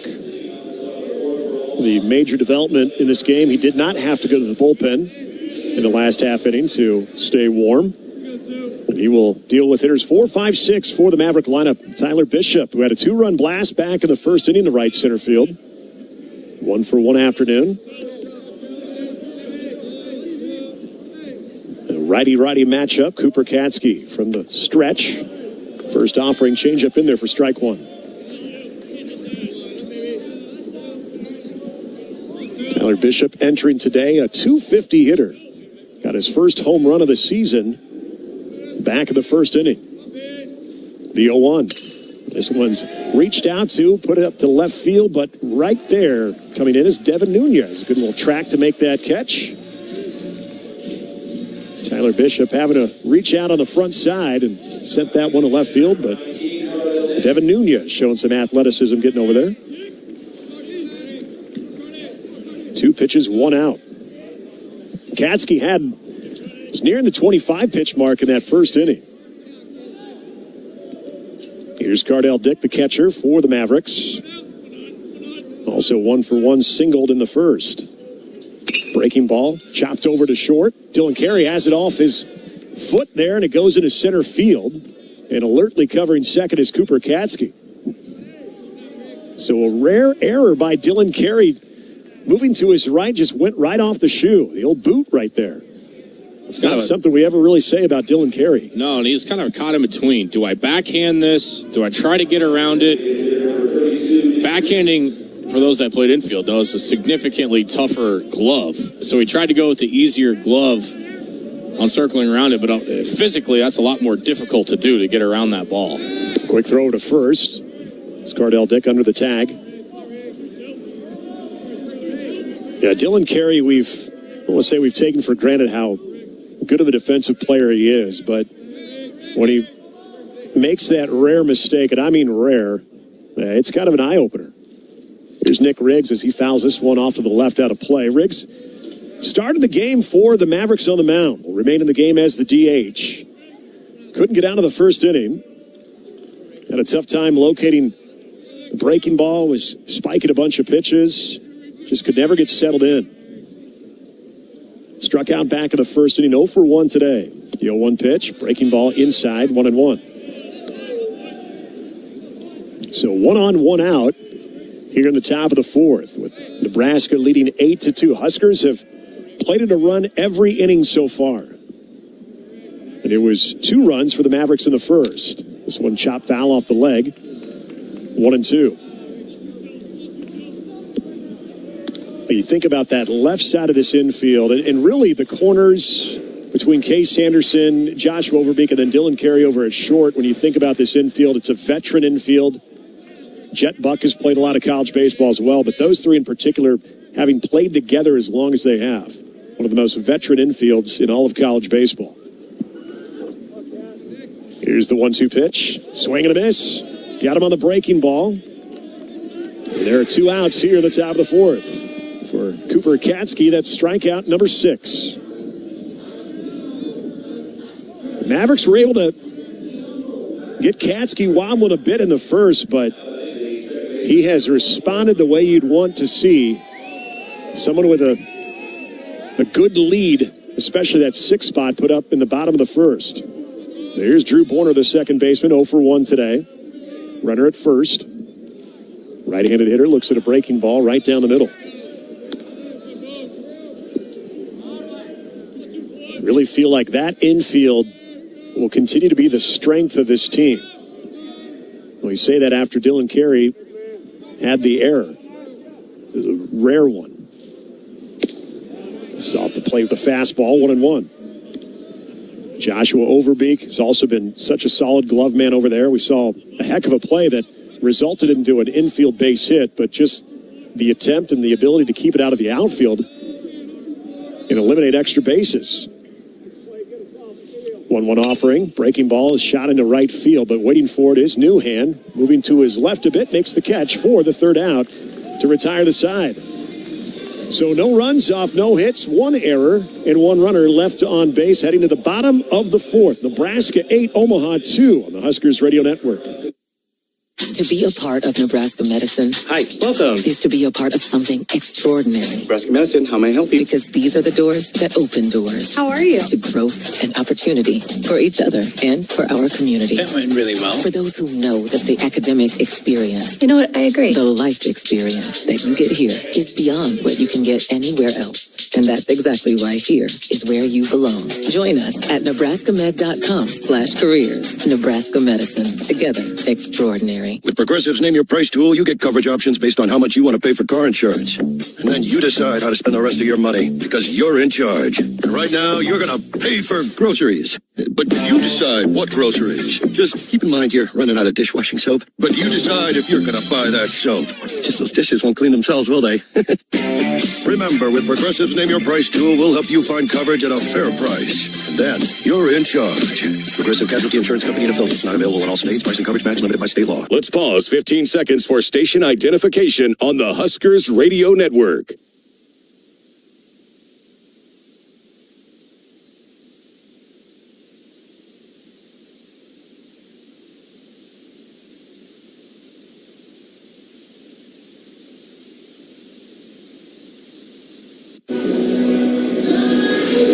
Alongside Nick Hanley, I'm Ben McLaughlin. I have to thank our friends at the Lincoln Airport. Husker Nation travels well to Lincoln Airport, the official airport. Husker Athletics, with convenient flights and hassle-free service. It's LNK for the win. Visit LincolnAirport.com. Also, shout out to Cam DeCone, our producer today, pushing the buttons, giving us all the relevant information to do what we're supposed to do. Yeah. Somebody's got to do it. It takes a village, trust me. It does. Somebody's got to do it. Cole Kitchens will lead it off for Nebraska here in the bottom of the 4th, and he's had quite the afternoon already. Homered and doubled. 3 ribbies for the Southern Indiana transfer. Having his home debut here in Lincoln. Pole side shift put on, breaking ball in there for strike 1. So Cole Kitchens, who was feasted off Maverick pitching, will get his first look at Braden Curtis, now in his 2nd inning of relief work. Breaking ball. Checked his swing. 1 ball, 1 strike. Kitchens' average now at 300. He is 12 for 40 on the year. There's an excuse me swing on the breaking ball and just hasn't looked comfortable so far here against Curtis. 1 ball, 2 strikes. Here in the Husker DH with that pole side shift on. The pitch way outside and 1 hops it. 2 balls, 2 strikes on Cole Kitchens. Had a chance to sit down and talk with him before the season started, and just a very matter-of-fact but very pleasant guy to chat with. 2-2 pitch, swing and a miss. And Braden Curtis come in, really dialing up the breaking ball, goes after Cole Kitchens, gets him swinging. But you can tell Kitchens is as very humble as he was, Bennett, you could tell there was also a little bit of that chip on the shoulder of, not having a lot of the offers when he went to the transfer portals he thought he might, and you can see him kind of using that right now. Jet Buck, another one of those guys, looks at a curveball way outside, 1-0. Yeah, and pretty hacked off even with his portal experience. Not anything Nebraska did, but with coaches kind of pulling him around and giving him a bunch of lies about his future. 1-0 offering. Fastball just missed low. And then Nebraska kind of came in, and he's like, all right, school actually wants me. I'm in. Let's do it. Thought he was headed to Missouri. Kind of glad that he did. Yeah. This one fouled over to the Husker dugout, 2-1. Yeah, it looked like you're right, he had mentioned there were a few programs that showed interest and just never really got it, I would say, in the red zone on those offers, and then it looked like he was by default maybe going to go to Missouri. There's a ground ball chopping towards the middle, and it's going to go through the hands of Cornelli, the shortstop, in his center field. Be interesting to see how this one is ruled. I would think it would be an error. Cornelli was there to make the play and just took kind of a funky hop right over his glove. Yeah, that's like a really weird hop. They're going to go error on it. That's probably the right call. He was in position to make the play. Ball just ate him up. So Nebraska with 1 on, 1 out. Each team now with an error by the shortstop. So here's Nico Newhand. Those top spinners are never fun as a shortstop. No, I don't envy Cornelli. That would look like a routine play, but definitely some English on that. Breaking ball right down the middle, 0-1 here on Nico Newhand. Newhand's reached base twice, doubled and scored in the first, hit by a pitch in the second. Jet Buck, who runs well over there at first, getting underneath the pickoff attempt. So good speed with 1 out. Here at the bottom of the fourth, Nebraska leading by 6, 8-2 over Omaha. Chop foul over by the Husker on deck circle. Devin Nunez will tap that over. 0-2 here to Nico Newhand. Newhand's another guy trying to make the most of some of these opportunities, whether it's making his first start today or some of those at-bats. Swings and misses at the breaking ball. Ball got away. First base occupied. Won't require a throw down to first. So 2 strikeouts for Braden Curtis. That'll bring up Devin Nunez. Breaking ball has been effective, at least to this part of the lineup for Braden Curtis. Devin Nunez 0 for 2. A couple of strikeouts. See if Nooney can get going here. Jet Buck still leading away from first. Quick throw back over under the tag. Got some very light berm activity both down the left and right field side, but some kids are rolling down. Runner takes off. Throw down to second is going to be on the shortstop side. Jet Buck is in there safely with a stolen base. Was called a strike on Devin Nunez. But the Huskers now with a runner in scoring position with 2 away. It's a crowd favorite for the young people out there in the berm anytime they can do a full body roll. Sure. That's happening to our right. 0-1 pitch. Down in the dirt. Good stop by Cardell Dick. Freedom. How about just straight front flips? That's a move. That'd be dizzy. Also, shout out to the brave souls in the party porch today. That wind right in the face. We see you out there. Oh, yeah. And they're wearing it today. Absolutely. Maybe Nooney can give you a present out there. That'd be cool. 1 ball, 1 strike, 2 away. Runner at second here. Bottom of the fourth.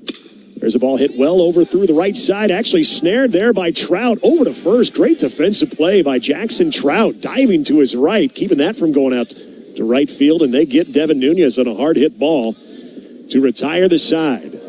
So no runs off no hits. 1 error, 1 runner left on base. We've played 4 here at Haymarket Park. Nebraska 8, Omaha 2. This is Big Red Baseball. Call SOS, a trustworthy company since 1950. Their technicians don't earn commission. This equals fair treatment to their customers. SOS is a family-owned third-generation company, and now to celebrate the 75th year in business for a limited time, get a New York AC or furnace for $75 per month. Get you and your loved ones comfortable again with SOS. SOS to the rescue. SOS. SOS. Call 402-391-2336. In Nebraska, the good life means mornings that wait for you. A porch swing or a skyline view. Work that matters and time that's yours. Neighbors who wave. Hey there. Stars you can almost touch. A mortgage that makes sense. More space, more time, more life. Nebraska, the good life is calling. Are you ready to answer? Learn more about living in Nebraska at www.thegoodlifeiscalling.com. One of every 3 fatal crashes in Nebraska involves an alcohol-impaired driver. If you drink, don't drive. Impaired driving is deceptively dangerous. From the NDOT Highway Safety Office. As we've reached the 5th inning, Nebraska, for the first time this game, left off the scoreboard in the run column. Still lead at 8-2 over Omaha. As we head back to the 5th, once again, we head back to Ben McLaughlin. Thank you, sir. Cooper Katsky, 4 innings of work to this point. Allowed 3 hits, 2 runs, all that done in the first with 2 outs. He'll deal with 8, 9, and 1 in the Maverick order, including former Husker Hayden Lewis. Bounced out to second, but a 5-3 putout his first time. Overbeek was shifted over with 2 strikes. Katsky's first one home. Lewis takes outside corner, 0-1. 6 strikeouts for Lewis today, Katsky today.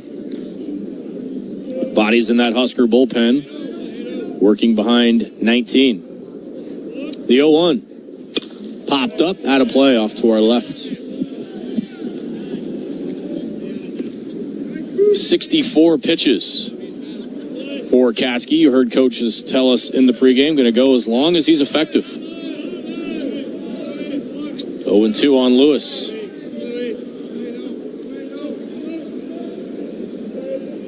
Here's the pitch. In the dirt. 1 ball, 2 strikes.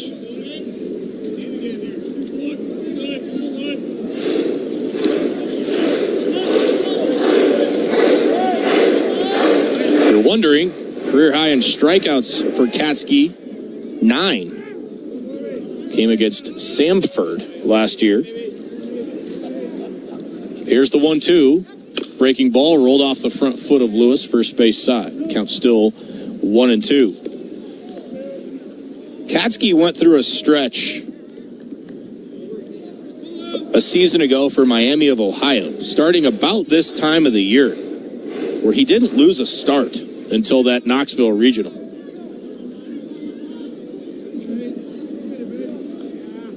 One and two the count. Here's the pitch.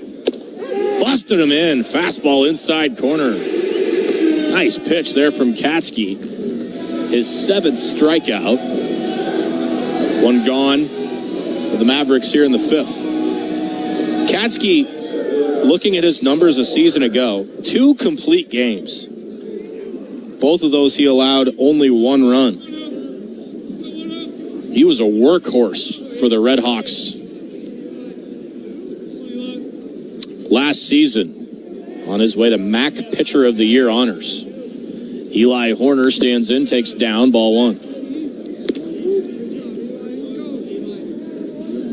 Horner flew out to right field his first trip, 158 with the average.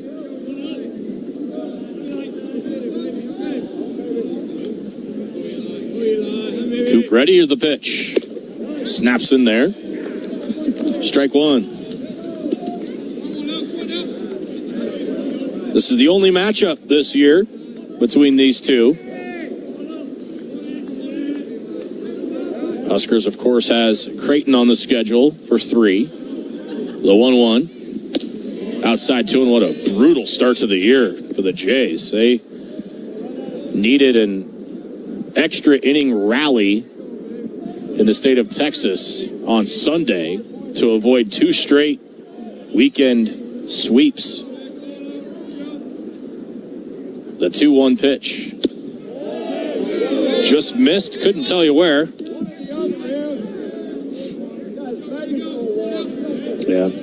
Tim Cordell, he's been pretty good in this zone. That one, unfortunately, just missed that for Cooper Katsky. And that also, Katsky's misses have just not been erratic. The 3-1. Shot to short. Carey backing up, has it on a hop. Long throw across the diamond in time. He made that look easy, and that was anything but. 95 off the bat, and Carey had to back up and get a waist-high one-hopper.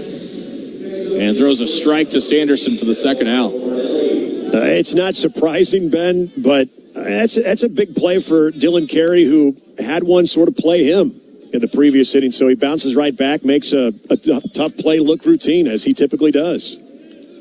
Top of the order, and Eduardo Cornelli. First pitch in there for a strike, 0-1. And it's pretty clear Cornelli doesn't have the best of looks at Katsky. 0 for 2, 2 strikeouts. Freshman batting .222. He's from a place that I've never seen a college baseball player from. Inside 1-1. Lodi, Italy.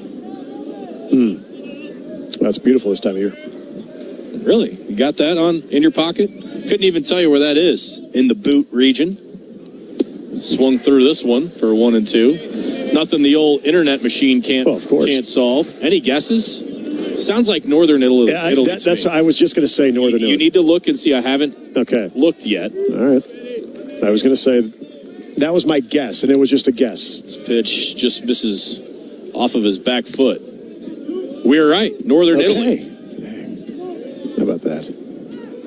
It is. You were correct with the bat. Just south of Lake Como, which I've been to. Oh, there's a flex. Well, I was with Husker basketball. Oh, that's true. You are very worldly.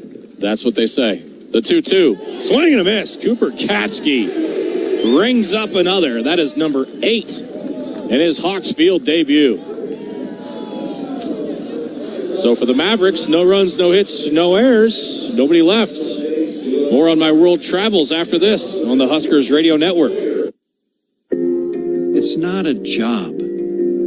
I don't start my day by logging in or end my shift by punching out. I don't have a corner office, but I do have a seat with a view. I get to see every sunrise and every sunset. And while I may technically be my own boss, I fully accept that I am not in charge. I'm a Nebraska corn farmer, and there's nothing else I would rather be. Brought to you by the Nebraska Corn Board. Born with power. Tested by time. It's Ford Truck Month. And this is Ford F-150. Part of F-Series, America's best-selling trucks for 49 years straight. Hop in and drive the Stampede. Get $6,750 cash or 0 for 60 with 0 down and no payments for 90 days, plus $1,000 cash on F-150. Get to Ford Truck Month. It's the Nebraska Lottery's Cash Blast promotion. Buy a 2x2 ticket and enter the voucher number by March 24th for a chance at $5,000 or $500. Your prize is doubled if your winning voucher is from a 7-day draw ticket. 2x2 top prize odds, 1 in 105,000. New pitcher in for the Mavericks here as we go to the bottom of the 5th. That'll be the righty Isaac Crittenton. Crittenton comes in with a 3.86 earned run average, just his second appearance of the season. He's gone 2 1/3, given up 1 hit. He's allowed 2 runs. 1 of those was earned. He has walked 2, has not struck out a batter, while opponents hit 143 in his previous appearance. So Crittenton now in for the Mavericks out of Gentry, Arkansas. Here's Nebraska entering the bottom of the 5th, leading 8-2 over the Mavericks. Huskers will have 9-1-2 due up. Wonder how Cornelli found his way all the way to the States. There's a story there. I'm sure somewhere. There is. Jeter Worthley, been a black and blue day for him at the dish. 0 for 2, 2 hit by pitches. Came around to score in the third. Right on right matchup against Crittenden. First pitch at the knees at 90, 0-1. Crittenden, good-sized kid, 6'2", 197-pounder. Fort Scott Community College. The 0-1, outside, 1-1. Former home of Levante David, Fort Scott. It was a nice Fort Scott pipeline for the Husker football team there for a while. Yoshi Hardrick. The 1-1. Hit him again. Got him right in the elbow guard. I could hear that from all the way up here. Worthley plunked for the third time. That's 5 on the year. Evan Porter, I think, is going to have the umpires take a look at this. Felt like perhaps Worthley leaned into that one. The equipment development over the last 5-6 years in this sport is making it easier for players to do that, willingly get hit by a pitch. Get a look at our replay here in a moment.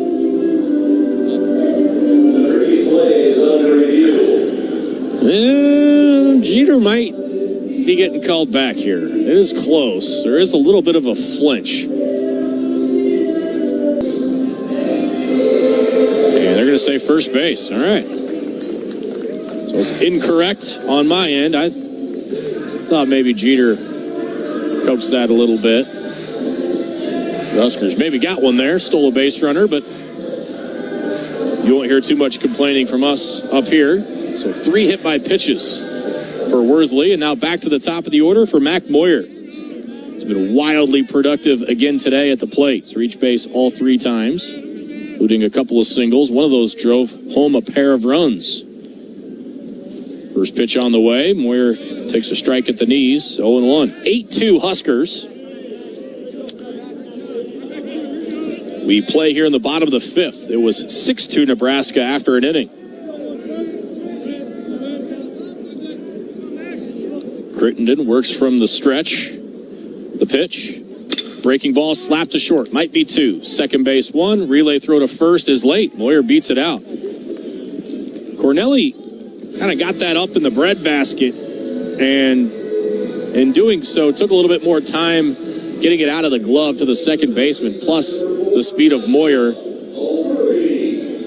He did hit a shot. That was 102 off the bat. It was hit sharply enough to be 2, but a couple of factors put Moyer at first after the fielder's choice.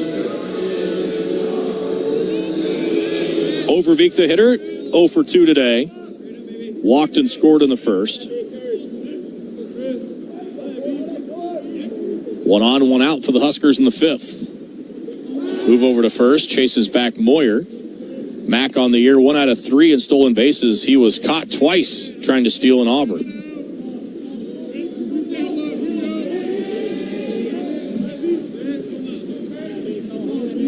Crittenden comes set. Pitch to Overbeek. Bluffed the move is Moyer at first. Ball is hitting fair territory near the first baseman. Trout knocks it down, grabs it in foul territory, touches the bag for out number 2. Tough play there from Trout on that hard ground ball. He's able to keep it in front of him like a hockey goalie and gets Overbeek. Moyer to second with 2 outs for Dylan Carey, who has been unbelievable at the plate today, just like he was all weekend. Dylan's 3 for 3, RBI double, pair of singles. He's driven in 2. Crittenden comes set. The pitch. Carey swings and fouls one off to the right, and out of play. Mavericks going to put pull side shift on Carey again. The last 2 times he's been able to drive the ball through the shortstop and second baseman hole for a hit.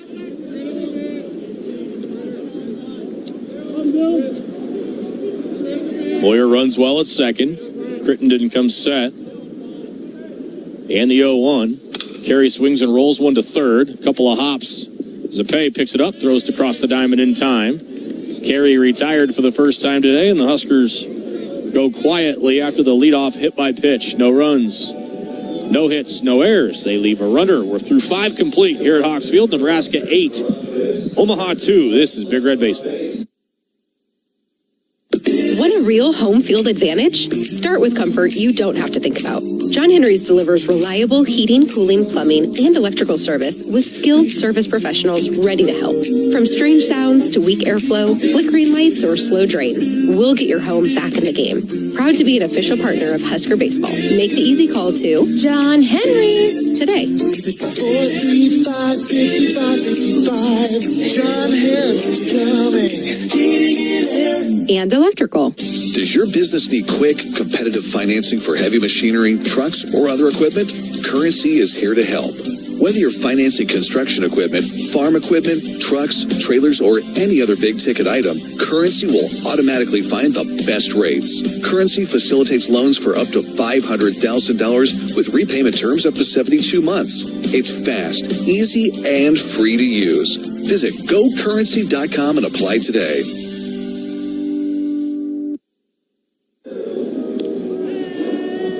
Woodhouse has been a trusted partner in your everyday. Since 1975, shop for your next vehicle with the home team at Woodhouse, the official auto dealer of Nebraska Athletics. We've made our way through 5 innings here at Hawks Field. Nebraska leading the Omaha Mavericks 8-2. Cooper Katsky back out to work the 6th.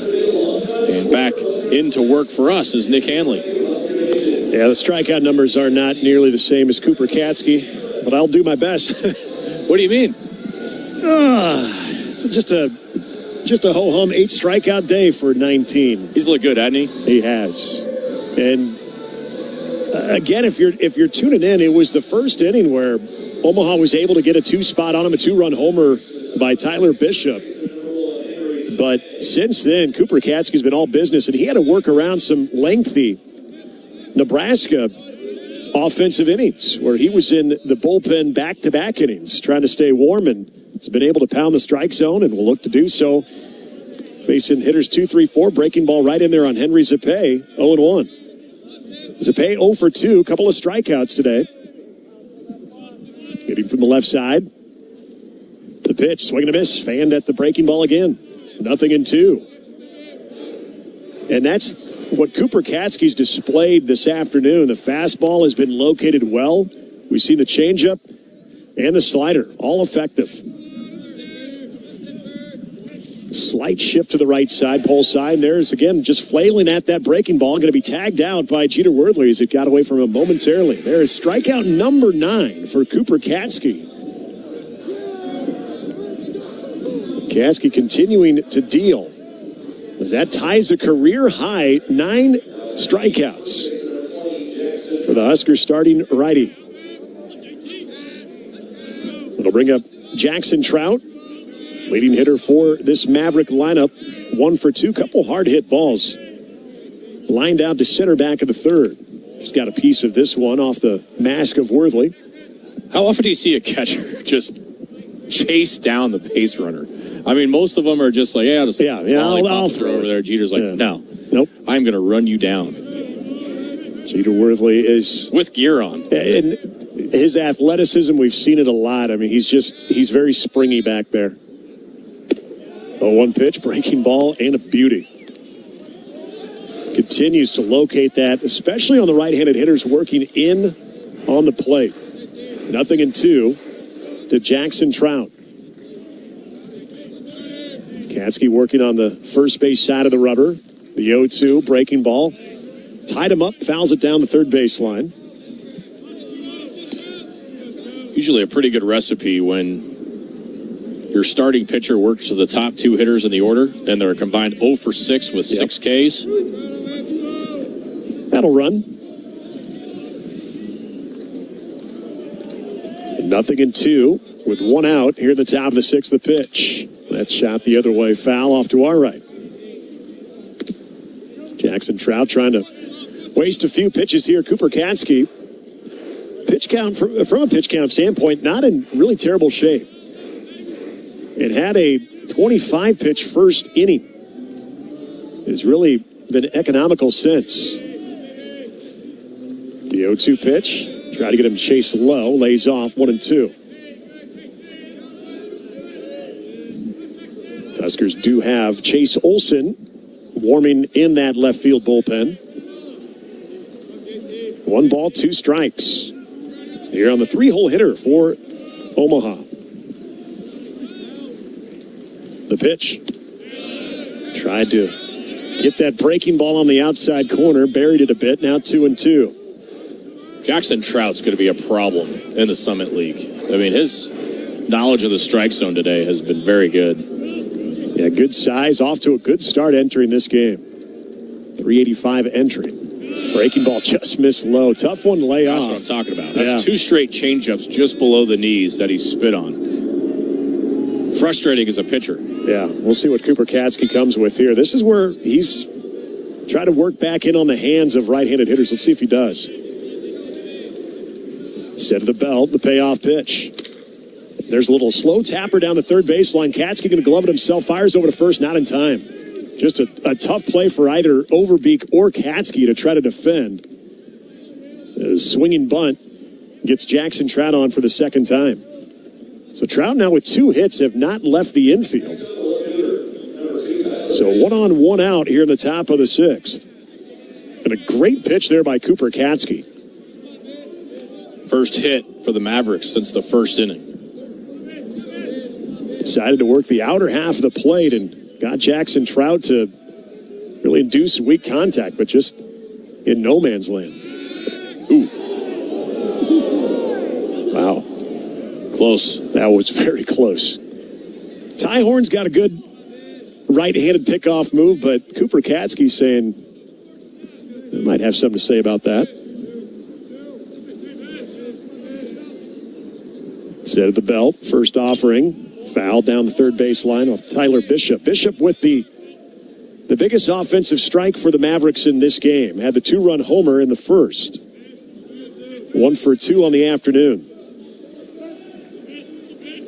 So Jackson Trout leads away from first.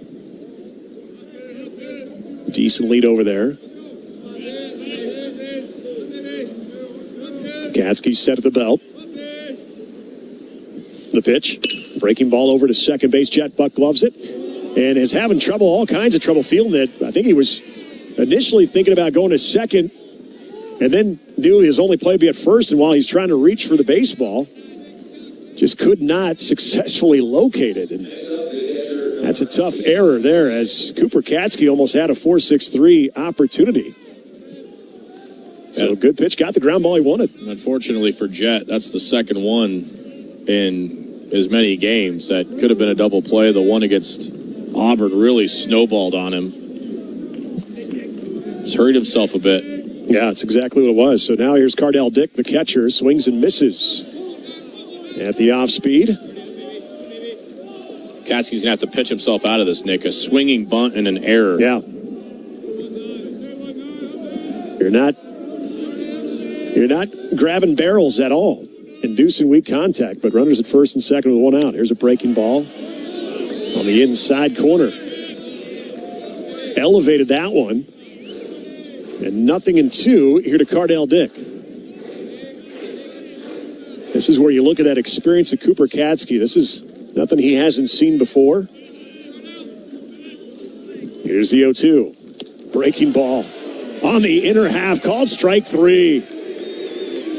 What a paint job by Cooper Katsky. And there's strikeout number 10. He now has a career-high strikeouts and a double figures.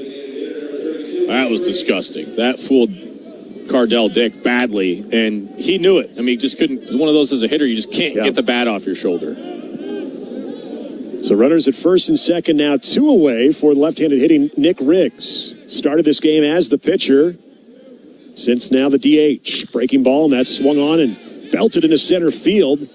This will get Trout in. And now a play to third will be late. So an RBI single for Nick Riggs. Able to drive in Jackson Trout from second. So Omaha has been left off the scoreboard since the first inning. Gets their 3rd run of the game. So now runners at the corners with 2 away. And now Omaha trying to cut this thing in half. That 4th run 90 feet away. So here's Drew Borner, the second baseman. First offering, swing over to the Mavericks side of the infield, foul ball.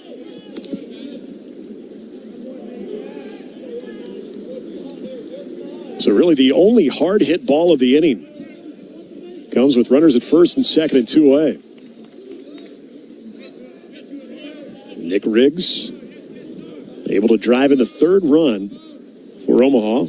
Nebraska still leading 8-3. Breaking ball misses upstairs. 1 ball, 1 strike on the Omaha second baseman. 0 for 2 today. Borner, a 250 hitter entering the game. Breaking ball. Ground ball up the middle. It's going to be gloved by Dylan Carey. He'll step on second for the force out to retire the side. But the Mavericks do get 1 run. And they get that run off 2 hits, 1 error. And 2 runners left on base. We go to the bottom of the 6th. It's Nebraska 8, Omaha 3 on the Huskers Radio Network. Find a truck that's ready for any task at Woodhouse Buick GMC. Right now, you can save up to $10,000 off MSRP on the 2026 GMC Sierra 1500 Elevation Crew Cab 4x4. Visit us in-store or shop online at WoodhouseBuickGMC.com today. Woodhouse Buick GMC. We are professional grade. With approved credit, must own and trade in a 2012 or newer vehicle. $299 doc fee due at signing. Offer applies to select stock numbers. Offer expires March 31st, 2026. See dealer for details. Your ambition just met its match with Robinhood. Trade stocks and ETFs, options, futures, and crypto all on one platform. Get started today at Robinhood.com/yourmoney. Your money, your move. All investments involve risk, including loss of principal. Options, futures, and crypto trading carry significant risk and may not suit all investors. Securities offered through Robinhood Financial LLC, member SIPC. Futures trading is offered by Robinhood Derivatives LLC, not FDIC or SIPC protected. Crypto offered through Robinhood Crypto LLC, NMLS ID 1702840, not FDIC or SIPC protected. Portfolio management offered by Robinhood Strategies, an SEC registered advisor. Stay healthy and active with natural chiropractic care. Did you know that chiropractic is safe and effective for all ages? It's proven to treat pain, improve mobility, and prevent injury. Find a physician near you at nebraskachiropractic.org. Stay active with chiropractic. Case Sanderson will lead it off for Nebraska. The Huskers have gone back-to-back innings with outscoring a run. Before that, it was 6 in the first. They're able to put 1 in the second, 1 in the third. So the Huskers will have hitters 4, 5, 6 here in the bottom of the 6th inning. Still facing Isaac Crittenden. Big rangy righty in his second inning of relief work here for Omaha. So Nebraska with 2 errors. And that middle infield as well. Dylan Carey with 1, and then it was Jet Buck with the error in the last half inning. First offering to Case Sanderson, fastball down the middle. Sammy on the afternoon 0 for 3, does have an RBI, drove in a run back in the first when he grounded out to second. During a 6-run Husker first. After Nebraska initially trailed 2-0 for their first at bat. There's a ball shot through the left side for a base hit. Case Sanderson has his first hit of the afternoon. And what do you know? Going the other way with it. So Nebraska with their lead man aboard looking to respond after Omaha plated a run back in the top of the frame. Cole Kitchens could be the guy to keep this thing moving here. 2 for 3 afternoon. 2-run homer in the first inning. And a very lengthy double in the second. Sanderson leads away from first. Crittenden works from the stretch. Breaking ball in there for strike 1. Mentioned Crittenden from Gentry, Arkansas. Got his college start over at Fort Scott Community College. Then made his way over to Omaha. The 0-1 pitch. That one's cued foul over in the left-handed batter's box. 0-2 on Cole Kitchens. Seeing a bevy of arms for the Mavericks. It's been all Cooper Katsky, and we'll see if that changes as we get into the 7th inning. Mentioned Chase Olsen was getting loose in the previous inning. No balls, 2 strikes, nobody out. Runner at first for Nebraska here at the bottom of the 6th. Full side shift put on here for Cole Kitchens as he goes that way but foul down the third baseline over by Lance Orvell. Count remains 0-2. Told you before, busy week for Nebraska. South Dakota State here tomorrow, same time. And then a rare afternoon Friday game out here at Haymarket Park to start Big Ten play against Michigan State. Friday, Saturday, and Sunday for the Huskers. The 0-2. Breaking ball. Kitchens lays off of it. Now 1-2. The Nebraska will have one midweek game next week against North Dakota State. And then they'll step out of conference play against Maine. All part of this 9-game homestand beginning today with Omaha. 1 ball, 2 strikes on Cole Kitchens. The pitch. There's a chopping ground ball over towards third. Play over to second. And now over to first. Going to take the first baseman Trout off the bag. Don't think he would have had him anyway. So Cole Kitchens will reach on the fielder's choice. And we're going to have a little conversation over on Case Anderson at second. Yeah, that was really close to having Warner come off the bat. Yeah, that's the question. This isn't any runner's interference or anything like that. This is if Borner, the second baseman, stayed on the bag. And they're going to go to the monitor to take a look at this one. So Case Anderson still remains over at second. Zapay, the third baseman, gloved it. The throw was a little haphazard. And it did take Borner somewhat off to his left of the bag. Question is, did he remain on the bag? Now, Ben, there was a time that there was always the assuming of that force out. So if it was anywhere close, you would see the call go to the team out on the field. Let's see our first look. Yeah, boy, I don't think he got down on the bag. So he had to come off the bag for the throw, jumped up to make the catch, and I don't know if his foot got down before Case Anderson slid into the bag. So we might have runners at first and second. Yeah, that wasn't a terrific angle, right? But if we had one coming from the third base side, that would be telling us what the result would be. But he definitely elevates off the bag. That's not in question. The 2 parts of this. One, was he on the bag when he caught it? Right. Or did he come back down on the bag before Sandy slid in? But he definitely came up. Well, and Borner's throw to first, you could tell he wasn't going to get. Yeah, I think he's Cole safe. Kitchens. Unless if you can piece the angle we just saw with the one from the first base side, if his right heel came down on the bag, I think he still got it in time. So you're kind of making some inferences here, but it's a good challenge nonetheless. This one could go either way. Okay, here's our call. Don't have a long way to go to look at Camberwell being right next to the Husker dugout. I don't think Lance loved his. So they are going to stick with the original call out at second base. And I honestly, Ben, I don't know if they just had good camera angles on that. So you're going to get a pinch runner now coming in for Cole Kitchens. And that will be Preston Freeman. So Freeman will now pinch run. We'll see if he remains in the game. Looks like Evan Porter also going to go to the bullpen for the Omaha Mavericks. And that will do it for Crittenton.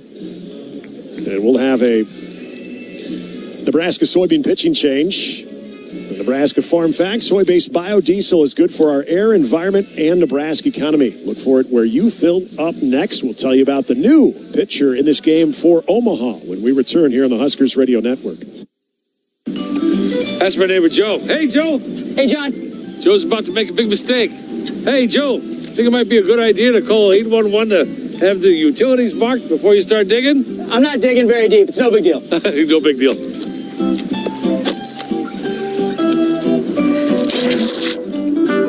Dad, the TV's out. Internet, too. Remember, safe digging always starts with a free call to 811. Oh, what a knucklehead. Brought to you by Nebraska 811. New pitcher for the Mavericks. Pitcher number 6 for the Mavs is right-handed throwing Cole Kenyon, making appearance number 4. No record ERA of an 11.57. 2 1/3 innings pitch. He's allowed 2 hits, 3 runs, all earned. And for Kenyon, 1 walk, 3 strikeouts, opposition hitting .250 off of him. He'll inherit the pinch runner, Preston Freeman, at first base.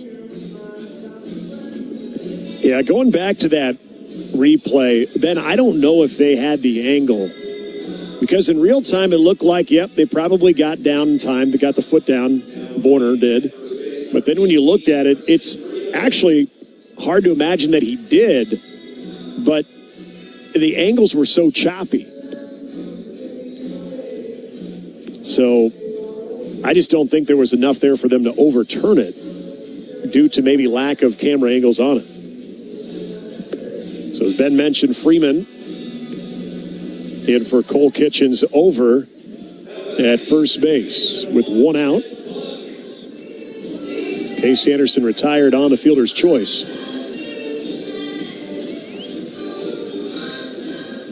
So Jet Buck will hit. Facing the righty, Cole Kenyon. Closes his front side off there on the third base part of the rubber. Breaking ball. Works in the outer half. They'll say he did not check. Came around. 0-1 here on Jet Buck. Jet Buck has reached base successfully twice. Was hit by a pitch in the first and then reached on an error in the fourth. Throw over to first, and there safely is Freeman. So Jet Buck homered against Auburn over the weekend. The 0-1 pitch, way outside, and a good stab by Cardell Dick to keep that from going to the backstop. Keep Preston Freeman over at first. 1 ball, 1 strike on the Huskers' second baseman. Jet Buck's average at .302 now, 13 of 43 on the year. He's driven in 7. 1-1 pitch. Just able to get a piece of that one back to the screen on the breaking ball. Now 1-2. Decent amount of bite on that slider. Yeah, it's sweeping. It's covering a lot of ground. That thing starts on the middle or outer portion of the plate, though. Cardell Dick is going to have a tough time getting to it. Freeman leading away from first. The 1-2 pitch. Swing and a miss. Got him on the slider. Up and out. And so for the second time, Jet Buck strikes out on the afternoon. That'll bring up Nico Newhand with a runner at first and 2 away here in the bottom of the 6th. Nebraska looking to extend that 5-run lead. All 8 runs taking place in the first 3 innings. Been a little silent ever since. First offering to Newhand. Misses inside. So Kenyon's had a couple of wild misses here early in this appearance. Nico Newhand doubled and scored back in the first inning. 1 for 2 on the afternoon. Also was hit by a pitch. Here's the 1-0. That one is shot the other way. Well, inside out swing by Nico Newhand, right-handed hitter, facing the righty, Cole Kenyon.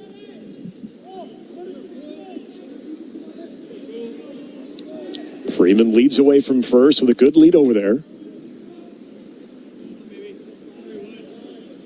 Kenyon offers. Runner takes off, swing and a miss, and he'll have the bag stolen successfully. No throw by Cardell Dick. So 1 ball, 2 strikes, runner in scoring position. See if Nico Newhand can keep the inning alive and try to drive some through the infield.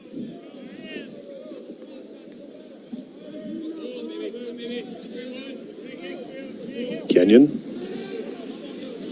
comes set below the belt. Here's the 1-2. That one's spoiled. Shot the other way back to the screen. A lot of sliders. Probably about 90% sliders. I don't even know if we've seen a fastball. We have, and it almost hit Nico. So I think they're about giving up on that idea. 2 balls, 2 strikes, 2 outs, runner at second. You're in the bottom of the 6th. The pitch. This one is popped up into the right side of the infield foul territory. Trout over there to make the catch for the 3rd out. So no runs off 1 hit. No errors and 1 runner left on base. We're through 6 here at Hawks Field at Haymarket Park. It's Nebraska 8, Omaha 3. This is Big Red Baseball. Nothing ruins a good game like a plumbing curveball. Whether it's a clogged drain, leaky water heater, or a sump pump quitting at the worst time, John Henry's is here with service professionals who explain your options and get it done right. From quick repairs to full replacements, we protect your home and your weekend. Proud to be an official partner of Husker Baseball. Make the easy call to John Henry's today. 435-5555. John Henry's Plumbing. And electrical. Venue at Home is Lincoln's premier meal prep service. Prepared in-house by our chefs, ready for you to heat and eat. Build your own package from our wide selection of items, including healthy bowls, saucy pastas, fresh salads, starters, sides, desserts, and more. Subscribe and join our rewards program to get discounts on every order.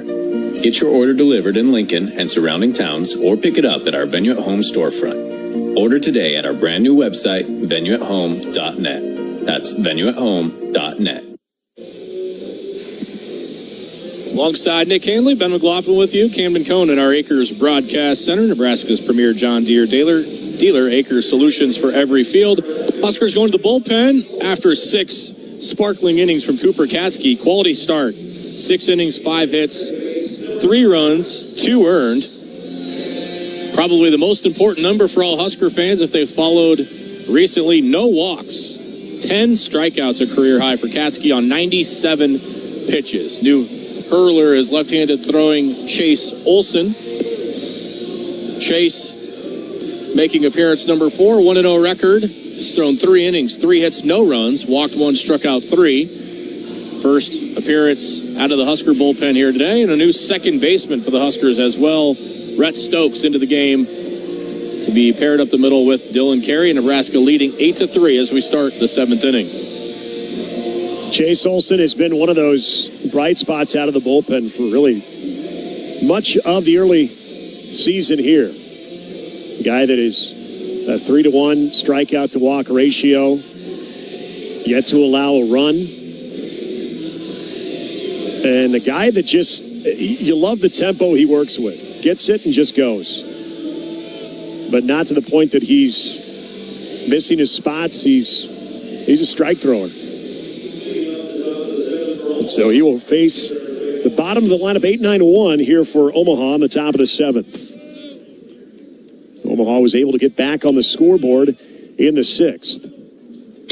This one is fouled the other way over by the Husker bullpen. It's going to reach it's beyond the berm there. Hayden Lewis, as I mentioned, former Husker. Quite the baseball family for the Lewises. There's a fastball right down the middle. Just pounding the mitt. 0-2. Now the pole side shift will be put on Joshua Overbeek, making his way over towards the second base area where Dylan Carey will manage short. Outside corner called strike 3. Trackman had that a little bit off the plate, but exactly where Jeter Worthley set up, and Chase Olson hits a spot, gets a first strikeout of the afternoon. There's Eli Horner, the center fielder. Horner on the afternoon, 0-for-2. Right-handed hitter getting his first look at the lefty Chase Olson.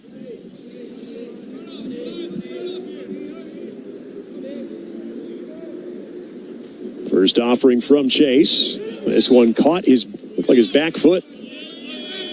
So second hit batter for Chase Olson this season. 1 on, 1 out. Tried to work the slider in on the right-handed hitter and clipped the back foot, that right foot, for Eli Horner. So I'll turn the lineup over. Eduardo Cornelli, 0-for-3 with 3 strikeouts today. Lefty-lefty matchup, slider away. Mentioned Cornelli entering the afternoon, 235 hitter.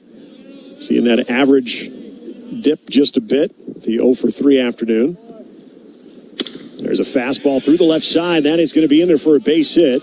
Holding up at second is Horner. And Omaha with something brewing here. Runners at first and second with 1 out. Good piece of hitting by Cornelli going the other way with it. This game is 100% not in doubt. And it's kind of what made the last few trips for Nebraska offensively frustrating to the head coach, why there's a substitution into the game.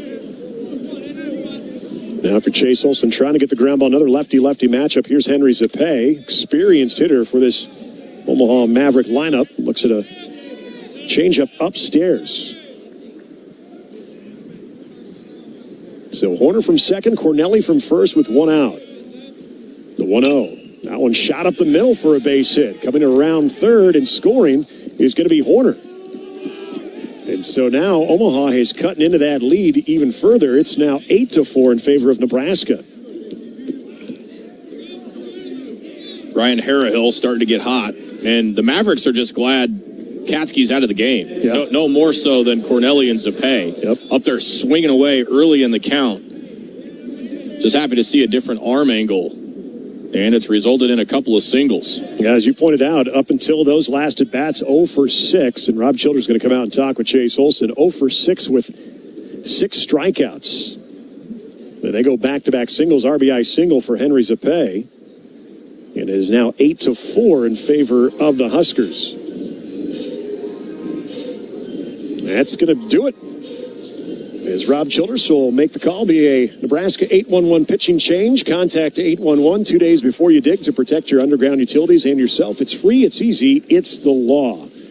We'll give you Ryan Harrahill's numbers when we return here to Haymarket Park on the Huskers Radio Network. That's my neighbor, Joe.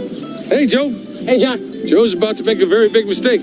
Hey, Joe, I think it might be a good idea to call 811 to have your underground utilities marked before you start digging? John, that's just for big projects. Actually, it's for any digging project. Hey, congratulations, Joe. You found your electric line. Remember, safe digging always begins with a free call to 811. You want to borrow my phone, buddy? Brought to you by Nebraska 811. Ryan Harrahill, the new Husker pitcher, trying to slow down this Maverick 7th inning. Harrahill pitching for the 5th time. No record, ERA of 1.08. 8 1/3 logged for Harry this year. 3 hits a run, no walks, 6 strikeouts. But he's got to deal with Jackson Trout, best hitter of this Maverick lineup. With runners at first and second, 1 in already and only 1 out in the inning. As we were talking about, Chase Olson had been really one of the effective arms out of the bullpen. Ryan Harrahill also carrying a similar stature. Another guy that saw really good things right out of the gate in his first appearance in Arizona. Some quality work also even in the Arlington, Texas trip. And one of those guys that you get the feeling these are those weekend high-leverage moments that Rob Childers feels like 35 can provide that lift that you need out of the bullpen. But you're right, going back to something you said, Cooper Katsky had just been a problem for Omaha after that first inning.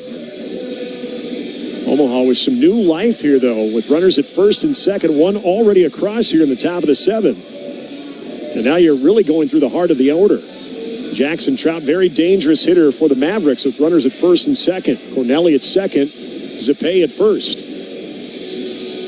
1 out here in the top of the 7th. Harrahill working on that first base side of the rubber. Set of the letters. Checks Cornelli. Gives him another look. First offering. Fastball down the middle. Ryan Harrahill. Big-bodied righty out of Elkhorn. The 0-1 pitch. Breaking ball popped up in the right side of the outfield, working its way in foul territory, and it will just hit the berm. And my goodness, Nico Newhan little bit of a collision into the padded wall over there. Looks to be okay there, but man, the midsection got there abruptly. Everybody seems to be okay, though. Newhan will trot back to right field. No balls, 2 strikes here on Jackson Trout. Runners at first and second, 1 out here in the top of the 7th. Nebraska trying to keep Omaha right where they are. And Ryan Harrihill with the advantage on the mound. Set of the letters again. Gives Cornelli the look. The 0-2. This one is sent out to right field. Sending Newhan back towards the warning track. And this one is going to get over his head. As that one carried, Zapay going to have to hold up at third because they thought Newhan would catch the ball. And it just kept carrying right to the base of the wall. It stays in. But now bases are loaded with 1 out. In a bit of a break there for Nebraska.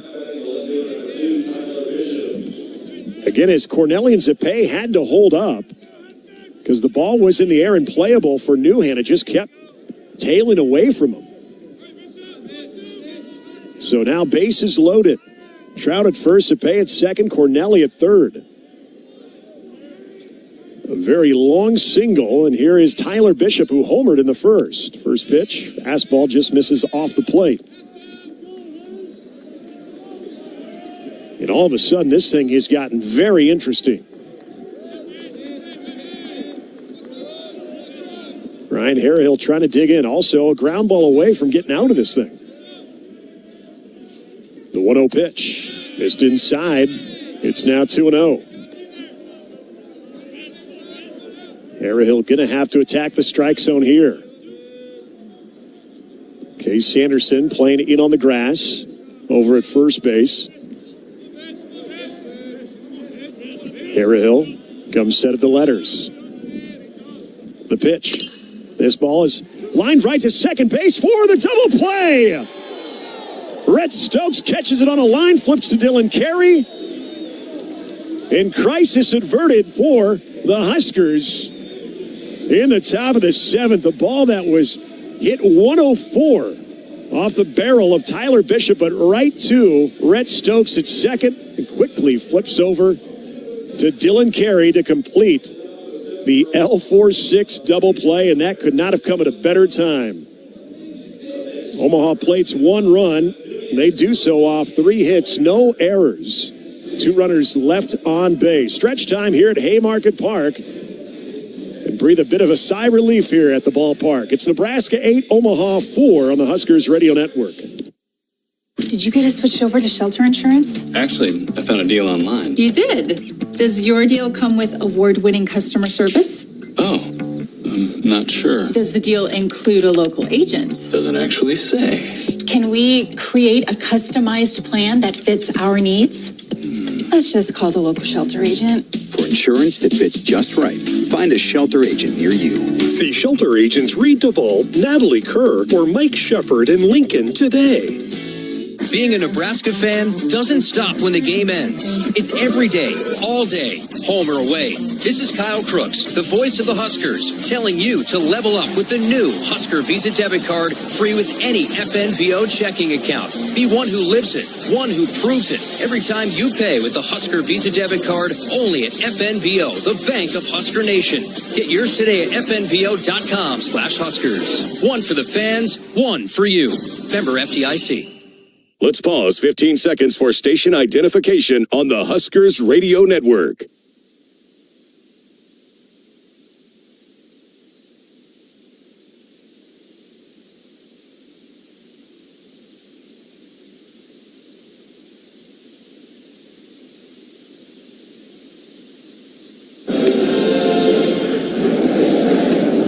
Alongside Nick Hanley, I'm Ben McLaughlin here at Oxfield Haymarket Park, Camden Cone. Producing for us over at Memorial Stadium. Big play there in this game. And line-out double play when the Mavericks put some pressure on Nebraska. And hopefully that's going to wake the bats up. This lead is very much within reach for Omaha. Nebraska has not scored since the 3rd. Now for the Huskers, It'll be Devin Nunez to lead it off. 8-9-1 for the Big Red. You're in the bottom of the 7th. Nunez 0 for 3 today, a couple of strikeouts. Looks at a breaking ball inside. Nunez had a sharply hit ball to the first base side. A good play there by Jackson Trout. So did get some good contact that last at bat. Let's see if that can carry over into this one. 1-0 pitch, way outside of the fastball, 2-0. Again, the Huskers with a 6th spot in the first. Single tallies in the second and the third, but have been silent the last 3 innings offensively. Nunez up in the count, 2-0. The pitch, way outside, 3-0. Nebraska better be sitting slider with this guy. His fastball has been all over the shop. Slider's gotten some swing and miss to it. I mentioned earlier, covers a lot of ground too, but that inability to locate the fastball making Cole Kenyon very one-dimensional. 3-0 pitch. As we say that, finally locates the fastball on the inside corner. 3-1 here on Devin Nunez. Second baseman Border shading to his left. Big gap there in the middle. 3-1 pitch. And that ball is shot right through that spot. That vacated area on the shade to the left. So Devin Nunez gets a hard hit single to center. 109 off the bat for Nunez. And there you go. Being able to hunt that fastball has not been the problem for Devin Nunez so far in his college career. Good to see Nunez getting on board here. Just what the doctor ordered for him. He had a really hard hit balls last time up too. But to back it up here with a sharp single, and I'll see if Jeter can keep it moving. Jeter Worthley been hit by a pitch all 3 plate appearances. The last one was maybe deemed questionable. Shows bunt, puts a bunt down the third base line. It's just going to go foul as Zippe had to make a decision quickly. That thing was moving down the third base cutout. 0-1. Jeter Worthley, of course, with the speed. Not always just bunting to sacrifice, get a guy over, but he can bunt himself on. But now you're looking at that opportunity. Will Bull going to take an offensive timeout here and talk to Jeter Worthley.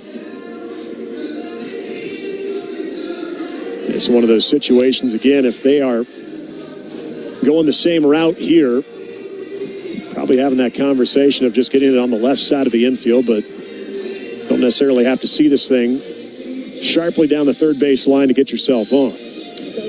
Got a right-hander warming up for the Mavs in the bullpen. He would be pitcher number 7. That is Tanner Hosick. Bellevue out in right field.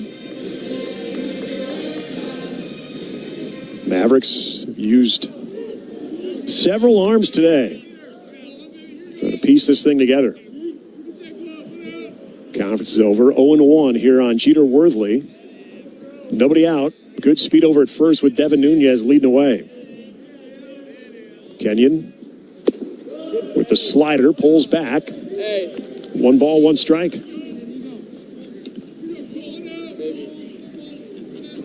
Jeter Worthley, even as a true freshman,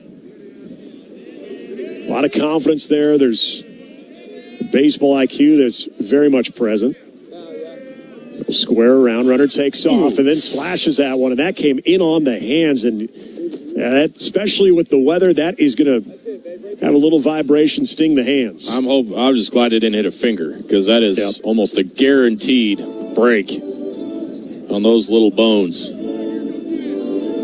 A foul ball's almost the best case scenario there. That thing is riding close to the handle there, right on the grip. Now 1 ball, 2 strikes. Nunez leads away from first.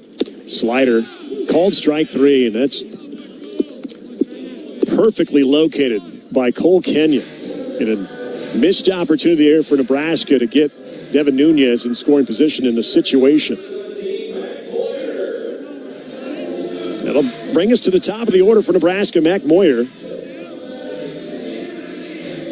Moyer with a 2-hit day, also walked and scored in the first. 2 for 3 on the afternoon. Quick throw back over to first.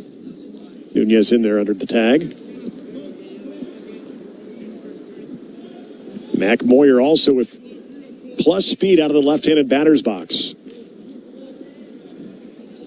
Kenyon set below the belt. Another quick throw over to first. Safely in. There's Devin Nunez. Strikeout numbers continue to be a problem for this offense. That's 9 of them.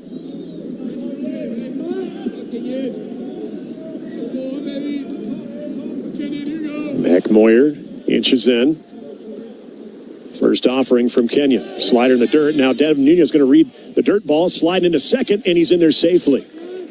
Good read by Devin Nunez. That was not a straight steal. That was just a down angle read. And Nunez able to force a throw out of Cardell Dick to second. Almost got away from Borner. So now Nebraska with that runner in scoring position. Mac Moyer looking to drive in. The first run since the third inning for the Huskers. The pitch. Missed inside. With the fastball now 2-0. Joshua Overbeek waiting on deck.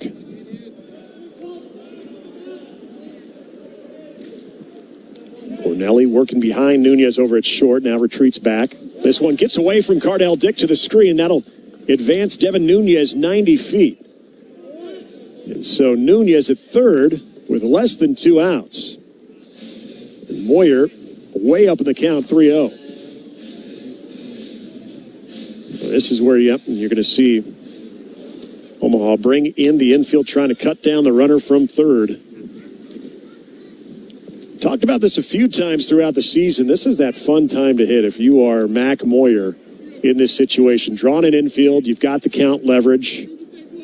Obviously have the luxury of being picky to find the one that you can drive through the infield. 3-0 pitch off the plate. Runners at the corners now for Nebraska with 1 out.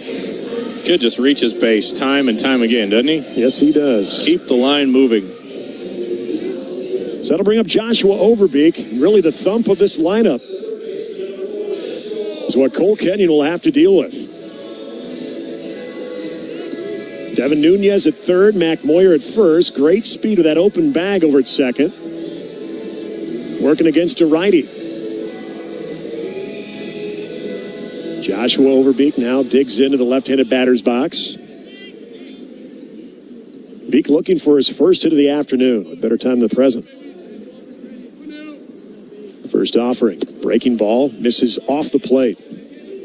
Opted for that backdoor slider. Very slider heavy for Cole Kenyon. We're going to have a visit to the mound. Again, this is going to be the first-year pitching coach, Michael Bradshaw, so not anticipating a change right here. Big moment in this game for both teams, really. Nebraska chance to kind of pad that lead, feel a little bit better about the 4-run cushion they have. They've seen that dwindle over the last couple of innings. And for Omaha, man, if you can somehow wiggle your way out of trouble in this scenario, you feel like there could be a lot of momentum in that first base dugout. Yeah, no question. You'd really like to see Overbeek come up with a big swing here, wrestle some of this momentum back. Kind of sleepy weather today, and that's just kind of how this game has felt for Nebraska since that third inning. A golden opportunity to reignite it. Beek's had a couple of hard-hit balls today, did walk and score back in the first. 0 for 3 on the afternoon. Never worry about Joshua Overbeek getting cheated with his swings, that's for sure. So here we go. Runners at the corners, 1 out. A 1-0 count here on Joshua Overbeek. Cole Kenyon offers. Slider. That one is downstairs. 2-0 here on Overbeek. Kenyon trying to find the strike zone here. Dangerous part of the Nebraska lineup. 2-0 pitch. Thought about it, lays off, and a good take there by B because that one misses inside. 3-0 here on the Husker third baseman. Mac Moyer bluffed the steal over at first.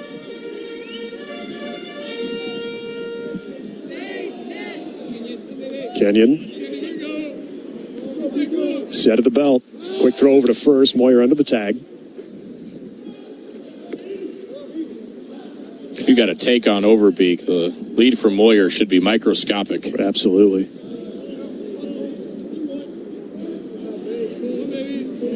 It's a modest lead over at first. 3-0 count. Here's the pitch. Fastball off the plate, and they're loaded.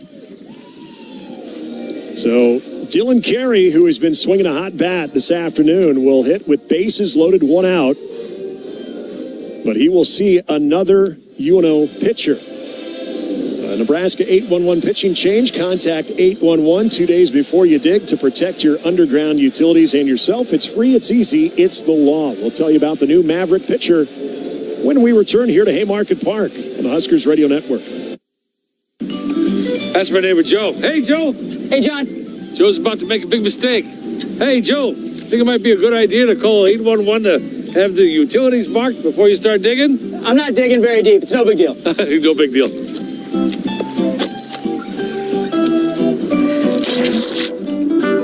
Dad, the TV's out. Internet too. Remember, safe digging always starts with a free call to 811. Oh, what a knucklehead. Brought to you by Nebraska 811. Pitcher number 7 for the Mavericks is right-handed throwing Tanner Hosick. Hosick comes into today, making appearance number 5. 3 innings logged. He's allowed 7 hits, 4 runs, all earned, no walks, no strikeouts. Opposition hitting a hearty .500 against Tanner Hosick, who isn't super intimidating physically. Not to say he's not competitive. 5'5", $165. Actually, that's you're putting him through the buffet line. I was looking at somebody else, 150 pounds. Yeah. But he enters here in a pretty messy situation. Bases loaded. Well, Nebraska, if you're going to send somebody to the plate in this type of opportunity, who better than number 15, especially the way he swung it today, not only this season. So Dylan Carey will hit with bases loaded. 1 out here in the bottom of the 7th. Huskers leading by 4, 8-4. But looking to add to that lead. Mentioned they had a big crooked number there in the first inning of a 6 spot, and they were able to put single tallies in the 2nd and the 3rd. But it remained silent since. Devin Nunez got things going with a single. Mac Moyer walked, Joshua Overbeek walked. So Nunez from 3rd, Moyer from 2nd, Overbeek from 1st. They'll have that pole side shift put on for Dylan Carey, with first baseman Jackson Trout moving close to the grass over at first base. First offering, swing and a miss at the breaking ball. Dylan Carey was maybe thinking about his first home run at Haymarket Park this season. Took a healthy rip at that one. Hosick from the stretch. The pitch. This one's popped up into right field. Foul territory. Working its way over to the berm. Out of play. So now 0-2 here on Dylan Carey.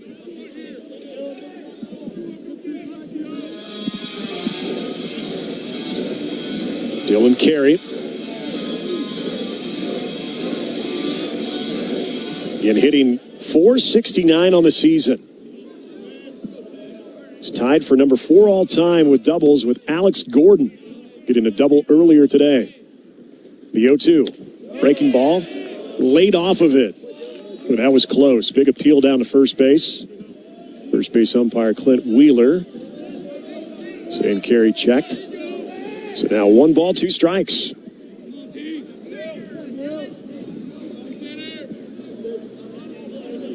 Hosick set. The 1-2 pitch. Swing and a miss. Got him. Just a huge strikeout for Hosick and for UNO. So now 2 outs. That's going to bring up Dylan Carey.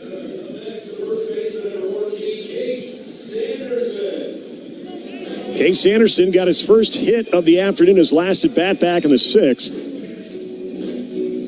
Will hit with bases loaded, but now with 2 outs. We'll get his first look at Hosick. Tanner Hosick trying to put out the flames here. First offering, fastball right on the outside black.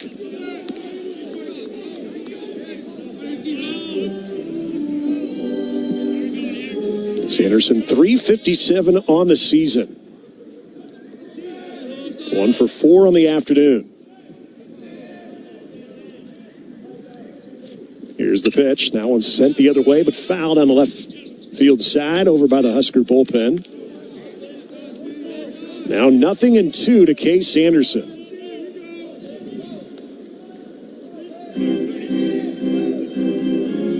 Just big moment in this game, trying to keep any momentum out of that Omaha dugout.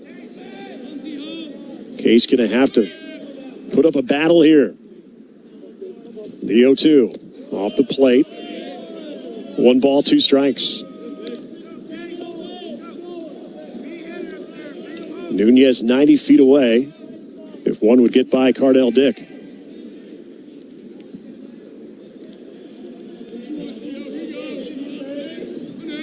Hosick now set at the belt. The 1-2 pitch. Swing and a miss. Got him. In a huge appearance there by Preston Hosick, getting Dylan Carey and Case Sanderson to strike out with the bases loaded to end the threat for Nebraska in the bottom of the 7th. No runs off 1 hit, no errors, and 3 big runners left on base. We've played 7 here at Haymarket Park. It's Nebraska 8, Omaha 4. This is Big Red Baseball. The work is dirty and sometimes dangerous. It's the kind that can break your body, and if you let it, your spirit. But while there may be better ways to make a living, you won't convince me there's a better way to live. I'm a Nebraska corn farmer, and there's nothing else I would rather be. Brought to you by the Nebraska Corn Board. Once a year, a rhythm thunders across the countryside. It can't be tamed. It can only be driven. It's Ford Truck Month. Let's ride. These trucks, they haul, tow, and conquer everything in their path. So hold on tight and drive the Stampede. The Stampede is running at your Midwest Ford dealers. Get 0% financing for 60 months plus $1,000 cash on Super Duty. Get to Ford Truck Month. Nebraska with a defensive change. They will put Max Buten back in right field. So Nico Newhand's day is done. Ryan Harrahill still in for Nebraska. Huskers, who have now left 11 stranded, a big opportunity in the bottom of the 7th with bases loaded and 1 out. Dylan Carey and Case Sanderson both go down swinging, and the score stays where it has been, 8-4 in favor of Nebraska. As we've played 7, we head to the 8th inning, and to take us home once again, here's Ben McLaughlin. All right, thanks, Nick. Yeah, Max Buten back in at right, and I know the head coach is his frustrations grow quite a bit. 4 straight zeros on the board for Maverick bullpen, and multiple chances to score. You have the bases loaded for your 3-4 hitters, and can't get the ball in play, and so now it's up to Harrahill to keep it here. He's got the middle of the Maverick order. Cardell Dick, the catcher, 1 out of 3 on the day, stands in. Harrahill's first pitch called strike, 0-1. Harrahill came in, got the big line-out double play to end the 6th.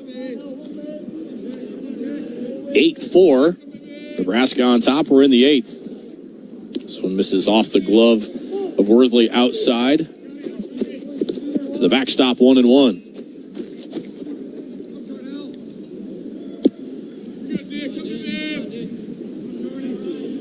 Right on right matchup for Harrah-Hill. Dick, a 353 hitter. A couple of home runs. Outside again with a fastball, 2-1. Plenty of bodies in the Husker bullpen. Nobody throwing right now behind Harrah-Hill. Cold and cloudy home opener for the Huskers. The 2-1. Chopped to third. Overbeek on 2 hops. Gets a waist-high hop. Throws across the diamond. In time. Ground out for Dick. Harrah-Hill gets the first out of the top of the 8th. Well, and again, they didn't get any runs last inning, obviously, Ben, but this almost serves as a shutdown inning because, Omaha is starting to feel a little momentum getting out of that jam. So if Ryan Harrah-Hill can put a 0 up, you feel like you go right back into that momentum there in the third base dugout. Riggs stands in, takes the first pitch high, 1-0. Riggs RBI single to center field back in the 6th inning. Harrah-Hill's pitch, change over at the knees.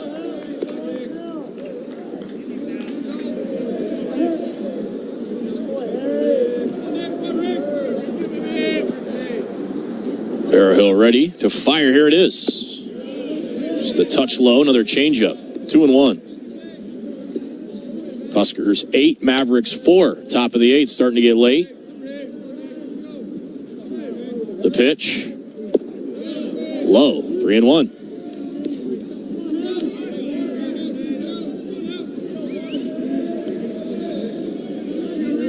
Riggs was the starting pitcher for the Mavericks today. Could have gone better for him on the mound, but has contributed. Takes a strike here, full count. 278 hitter. Harrah-Hill wasting no time between pitches. Here's the 3-2. Lost him. That's the first walk for Husker pitching. It's been a plus today. 1 out base runner for the Mavericks gets Borner to the plate. He's 0 for 3. Borner hitting .211. Wind has died down a little bit and changed directions. It's almost in from left field now. Maybe toward the foul pole. First pitch to Borner. Late on a fastball. 0-1. Huskers have out-hit the Mavs 10-8. Nebraska does have 2 errors today. 1 each by a middle infielder, Carey and Buck. The 0-1 sprayed off to the right and out of play. Huskers have stranded 11. Mavs have left 6. Nebraska was in control 6-2 after 1. They led 8-2 after 3. But the offense since then has been dormant. The 0-2 outside. Waste pitch, 1-2.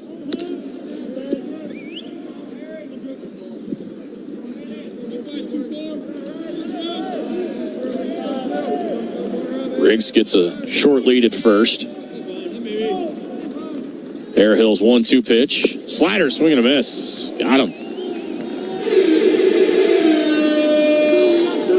Good pitch there from Harrah-Hill. Gets the swing and miss. And now the former teammates will go at it. Hayden Lewis. Lewis probably saw Harrah-Hill a good amount in some inner squads. First pitch, big cut and a miss. 0-1. Lewis is 0 for 3. Grounded out and has a couple of strikeouts. Harrah-Hill ready, here it is. Skipped in the dirt, good pick by Worthley behind the plate.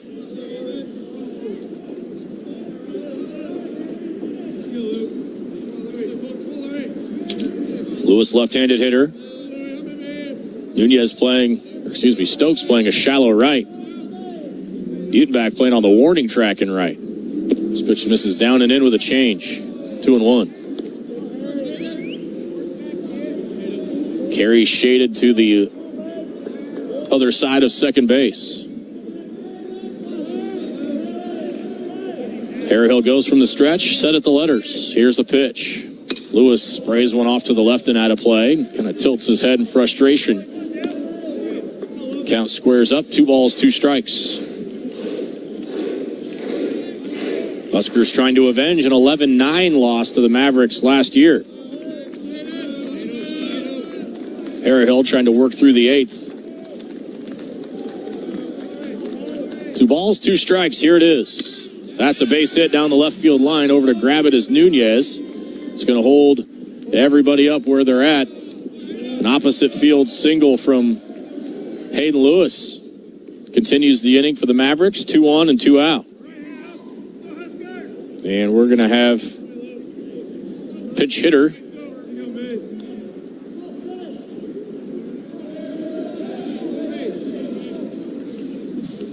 Grabbing a bat for the Mavericks is Mason Gaines.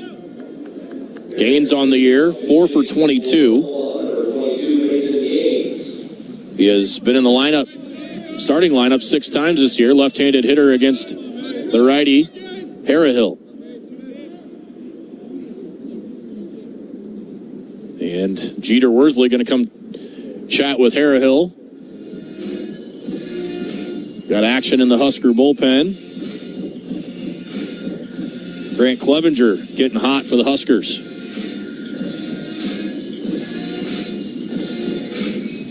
Well, again, another situation for Nebraska. Got a little traffic here, just 1 pitch away from keeping Omaha off the board. It's just the latter stages of this game have had some of these moments, and Jeter Worsley taking his time, allowing Grant Clevenger to get adequately warm out there in the Husker bullpen. Could have a lefty-lefty matchup if they opt to go to him, but Clevenger, who's probably about midway through his bullpen right now. Yeah, the Huskers have had chances to kind of bust this thing open, and they've just kept the Mavericks hanging around. So Gaines stands in with first and second. The pitch. Low. Ball and no strikes. 1 out for Harehill to get.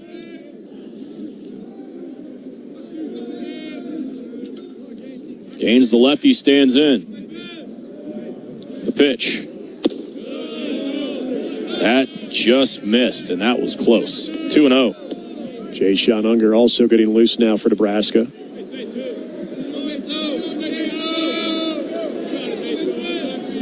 Harehill needs to come over with a strike here. Back to the top of the order with Cornelli after this at bat. The pitch. Fouled off to the left. That was a center cut fastball at 89, and Gaines not able to do anything with it.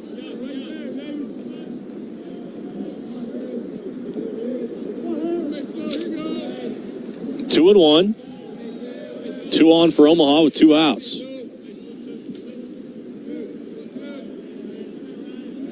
Here's the pitch. Strike 2. Inside corner.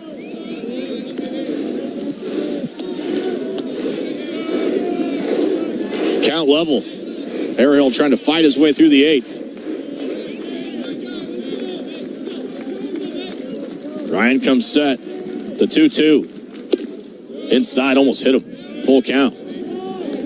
Hasn't been able to control the off-speed stuff here in the 8th. That was another changeup out of the zone. 3 balls, 2 strikes. Both runners will be off with the delivery. Harehill needs to throw a strike. Ryan set at the letters. There go the runners. Here's the pitch. Foul ball. Back and out of play.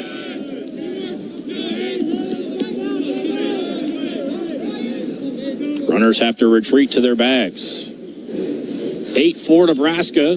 Top of the 8th. Omaha with a little 2-out threat.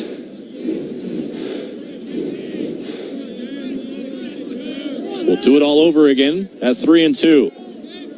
Harehill comes set. Peaks at second. Again, there go the runners. Pitch is, oh my goodness. Called a ball, and it's a walk. That was right on the corner. Ball almost firmly in the zone, according to TrackMan, and the Mavericks have them loaded. That is, for Ryan Harehill, a great spot. He hit the spot, didn't get the call, and now you really have to dig deep if you're 35. My goodness. That's as good of a pitch as you can make on 3-2. Rob Childress going to make a change, and that's going to end Harrahill's afternoon. That is a tough end for Harrahill, who dots the corner. But it's called a walk, and now the Huskers have to deal with the tying run at the plate. So we have Nebraska 811 pitching change. Contact 811 2 days before you dig to protect your underground utilities and yourself. It's free, it's easy, it's the law. We'll give you the new Husker pitcher after this break on the Huskers Radio Network. That's my neighbor, Joe. Hey, Joe. Hey, John. Joe's about to make a very big mistake. Hey, Joe, you think it might be a good idea to call 811 to have your underground utilities parked before you start digging? John, that's just for big projects. Actually, it's for any digging project. Congratulations, Joe. You found your electric line. Remember, safe digging always begins with a free call to 811. You want to borrow my phone, buddy? Brought to you by Nebraska 811. Nebraska will opt with the righty Jay-Sean Unger, sophomore out of Blair, will make his way into the game with a bases-loaded situation. Jay-Sean comes in with a 4.76 earned run average, making his fourth appearance of the season. He's gone 5 2/3 on the year, giving up just 2 hits, allowing 3 runs, all 3 earned. He has struck out 4 while walking 4. Opponents only hitting 105 against the big righty for Nebraska, Jay-Sean Unger. Well, this thing is tightened up.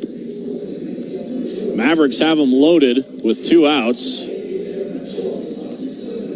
Jay-Sean, who was huge in the game on Friday, 2 1/3 out of relief for the Huskers, and tasked with the leadoff hitter for the Mavericks, Eduardo Cornelli.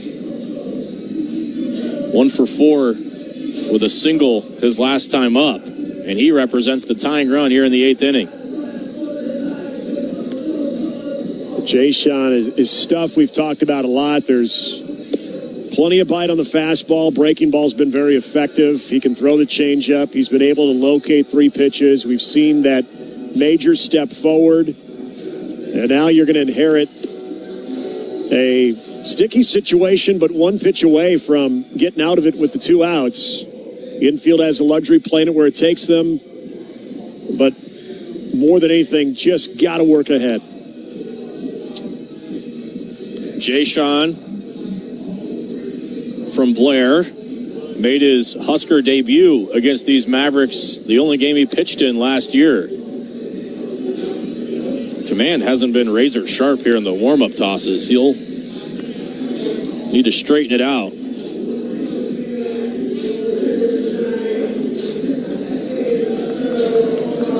Coaches are not afraid to put the ball in his hand in the grease, like right now. They're very confident in him. He has earned the coach's trust. And I'll have to deal with the leadoff spot in the order with the bases loaded. First pitch. Check swing tapper back behind home plate, 0-1. Jay-Sean able to come over with a strike.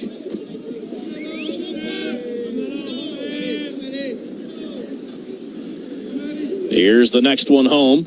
Swing and a miss. He was a day late on that fastball. And Unger has worked ahead. No balls, 2 strikes.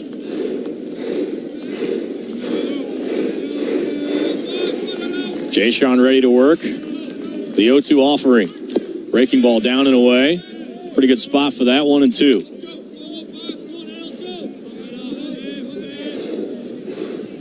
Mavericks on every base. Unger trying to work out of trouble. The 1-2 pitch. Breaking ball, just got a piece of it at home plate.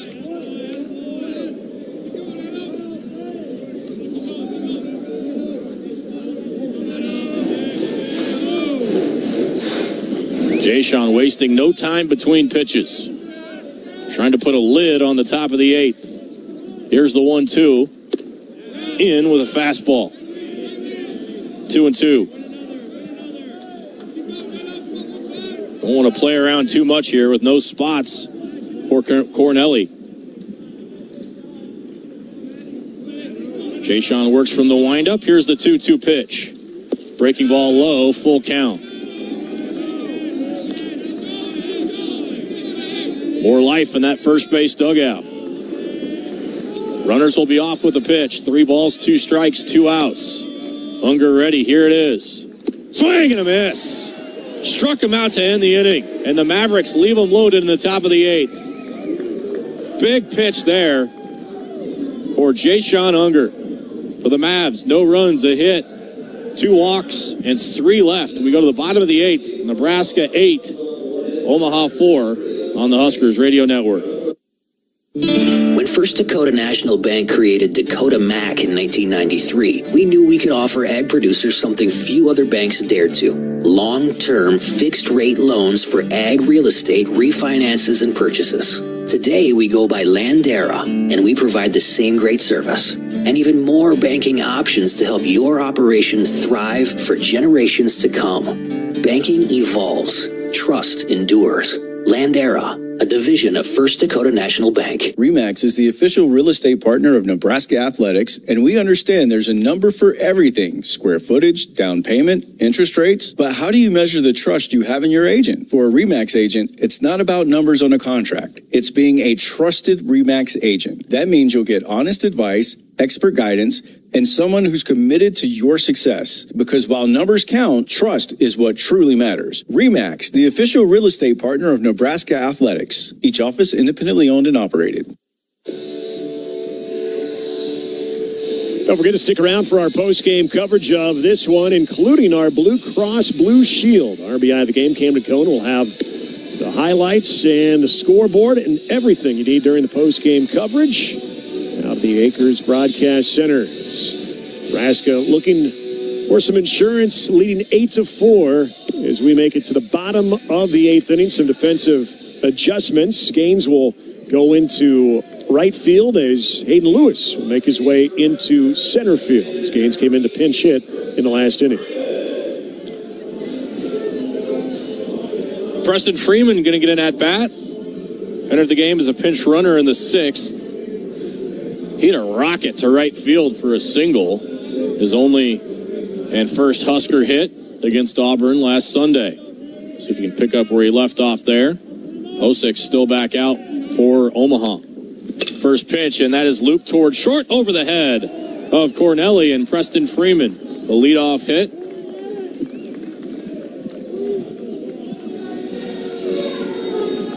Huskers have a base runner here in the 8th. At this point, you'll take all the insurance you can get. Rhett Stokes going to hit for the first time. Came in to play defense in the 7th.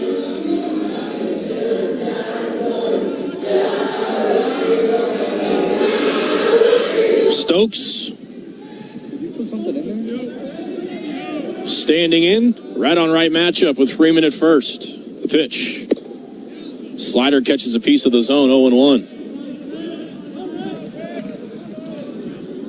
Yeah, you made the comment about the wind earlier, Ben. You can definitely hear it coming more into our mics. Yeah, it's more in the home plate. Shifted a little bit. Speaking of shifts, Mavericks pull side on Stokes, who squares to bunt, pulls back, takes outside. They'll appeal. No offer. Stokes on the air, 0 for 2 at the plate. Has scored a couple of times.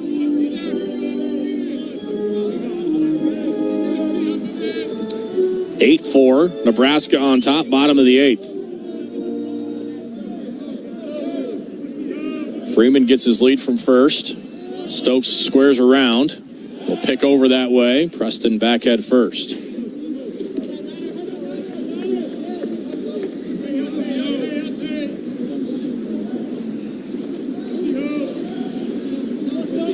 See what the Huskers want to do here with Stokes. Butenbach waiting on deck. Hosek to the belt. Stokes squares, bunts, and drops dead right by the feet of the catcher, who throws to first for the out. That thing got some backspin on it, like a Nick Handley 60-degree wedge. Stops dead right in front of home plate, and the run moves to second base. Well, to put some respect on Rhett Stokes' golf game, too. We know is one of the better sticks amongst the club, so I'm sure his 60 degrees is probably far more superior than mine. He gets embarrassed when I talk about how good he is at other stuff, so I left it in the pocket. You can blame me on that one. Here's Butenbach First time we've seen Max. See if he can turn one around here.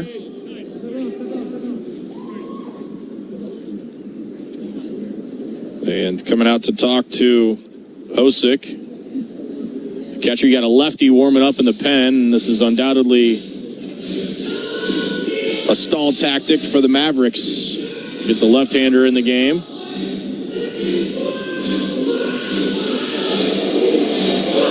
Eight-4 Huskers. They've got a run out at second.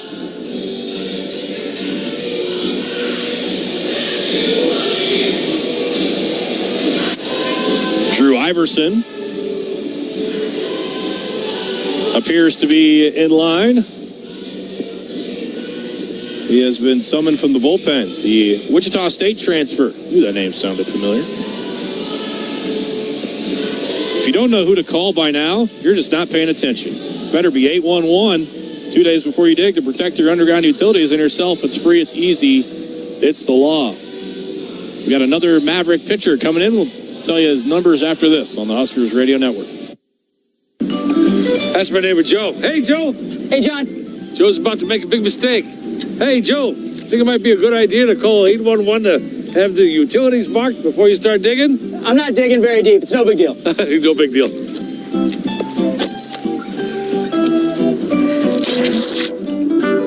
Dad, the TV's out. Internet, too. Remember, safe digging always starts with a free call to 811. Oh, what a knucklehead. Brought to you by Nebraska 811.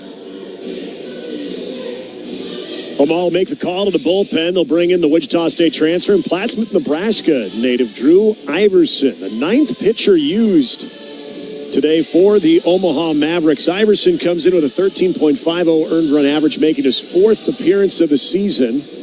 Does have 2 starts on the year. He's gone 7 1/3, allowing 11 hits, 11 runs, all 11 earned. He has struck out 4 while walking 5. Opponents hitting .333 against the big 6'4 lefty from Plattsmouth, Nebraska. Drew Iverson now in for Omaha here in the bottom of the 8th. You say big, man. I'd like to see him and Hosick stand next to each other.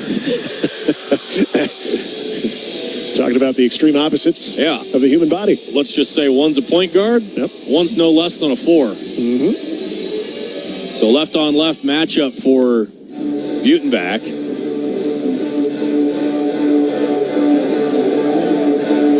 Looks like Drew Grigo has grabbed a stick, and he'll hit after Butenbach. 8-4, Nebraska on top, bottom of the 8th. Looking for an extra run or two for the top of the 9th.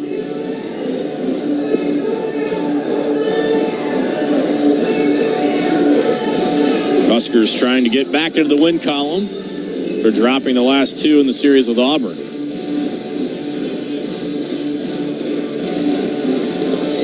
Butenbach hitting .208.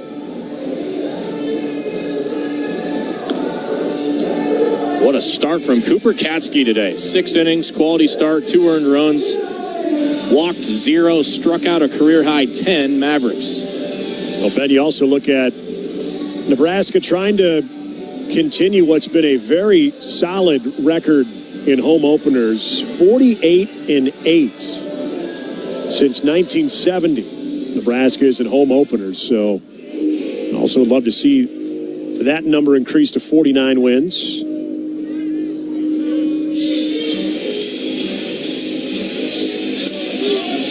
Freeman waits out at second base.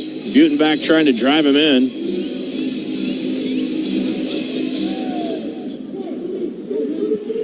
Left-on-left matchup. Iverson just into the game, comes set. The first pitch to Butenbach, down in the dirt, ball 1. Max has driven in 3 on the year.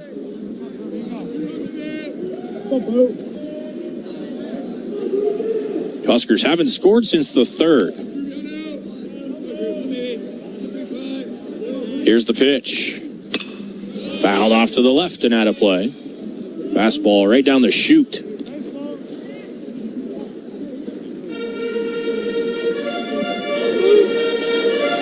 1-1 on Butenbach. Saw Max more than a few times get over that right field wall last year.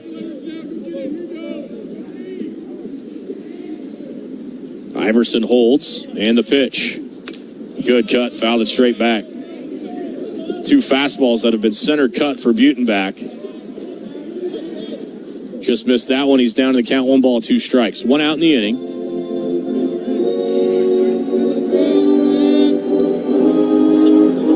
Grigo waiting on deck. Here's the pitch. High fly ball out towards shallow left. Shortstop Cornelli backing up, and he makes the call on the catch for out number 2. So Grigo going to pinch hit. That ends Devin Nunez's day. Finishes 1 for 4. A couple of hard hit balls. Man, you'd really like a base hit here and get this thing out of slam territory. Omaha's had all kinds of traffic on the bases the last couple of innings. Yeah, and really, again, it's the missed opportunities. Nebraska, after that 3rd inning, talked about stranding 11, runners in scoring position hasn't been necessarily a bright spot for Nebraska right now here, especially as of late. 4 of 16 in that category. Iverson comes set. Here's the pitch. Grigo takes low, ball 1.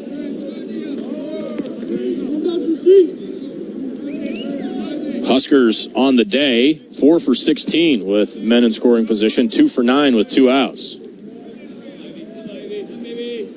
Iverson to the belt, the 1-0. Bounced in front of the plate, and taking off for third is Freeman on the wild pitch.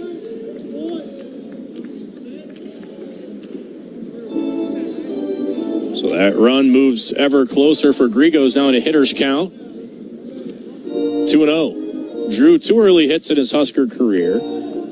Had a base knock to right field in his first Husker at bat.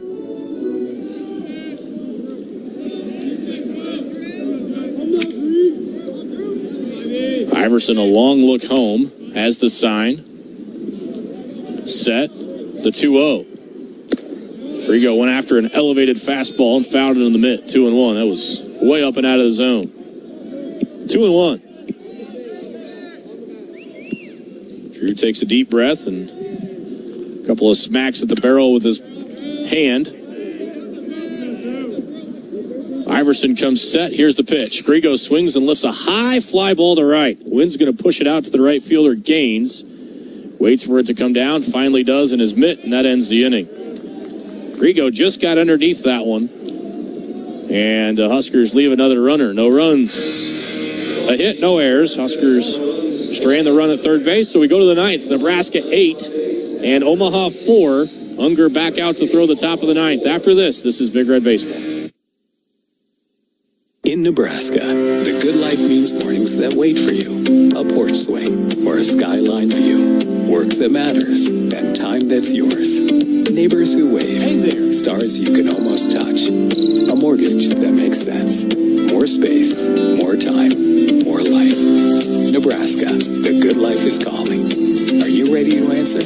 Learn more about living in Nebraska at www.thegoodlifeiscalling.com. The Honda Accord from Woodhouse Honda is more than just a reliable sedan. It's your everyday upgrade.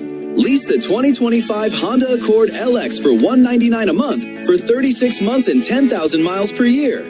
Shop in-store or online at woodhousehonda.com today. With approved credit, tax, title, license extra, security deposit waived, $3,000 down plus first payment and $299 doc fee due at signing. Stock number GH250127. Offer expires March 31st, 2026. See dealer for details. Defensive change for Nebraska is Drew Grigo. Now moving to left field. He came in a pinch hit for Devin Nunez. So outfield is Grigo in left, Mac Moyer in center, Max Butenbach over in right field. Jay-Sean Unger still on for Nebraska, trying to close it down here for the Huskers as we've reached the 9th inning. Still 8-4 in favor of the Big Red.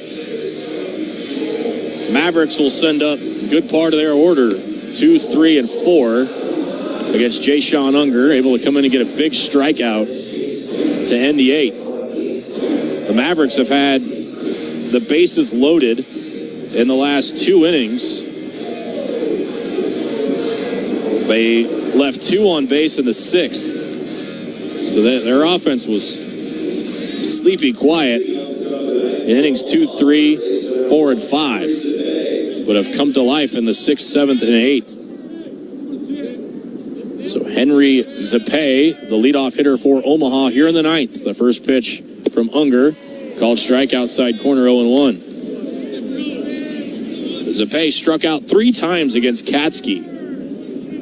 And then Chase Olson comes in and he swings to the first pitch and singles to center, the drive home a run. The 0-1, low, 1 ball, 1 strike.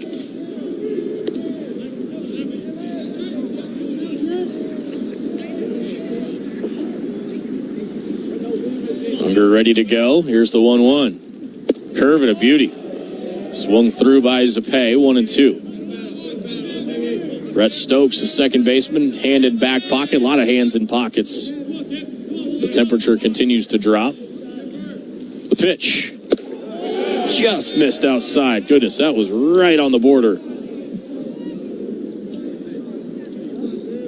And it's 2-2. Unger ready to go. The 2-2 pitch. Curveball swung at and missed on a pitch down in the dirt. Worthley fires to first. 1 gone. Had some nice downward movement. Unger's second strikeout. Big leadoff man sat down here. We were talking to Rob Childers before the season about what Jay-Sean Unger has really been able to develop. He talked about the depth with that breaking ball. Whether we're talking slider, even showing the curveball, that depth, and it's been noticeable. It was right there on that 2-2 offering. Now he gets to face Trout with nobody on base. First pitch. There it is again, just low. Yeah, I think it's just... I have it on my chart as a plus slider. It is a really big pitch for him. 1-0 on Trout. Here's the pitch. There it is again. That's a called strike. Trout has 3 of the Mavericks' hits today. 3 of their 9 hits. All singles.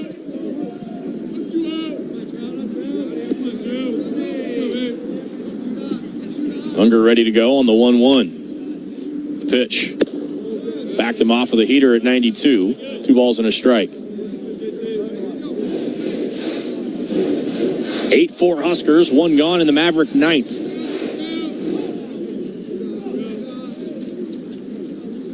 Unger ready. Here's the 2-1.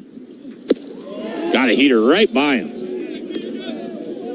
2-2. Back with you tomorrow afternoon. Same time, same place, new opponent. South Dakota State in here. 2-2 for Unger on Trout. The pitch. Slider down and away. 3-2. He just doesn't get himself out, does he?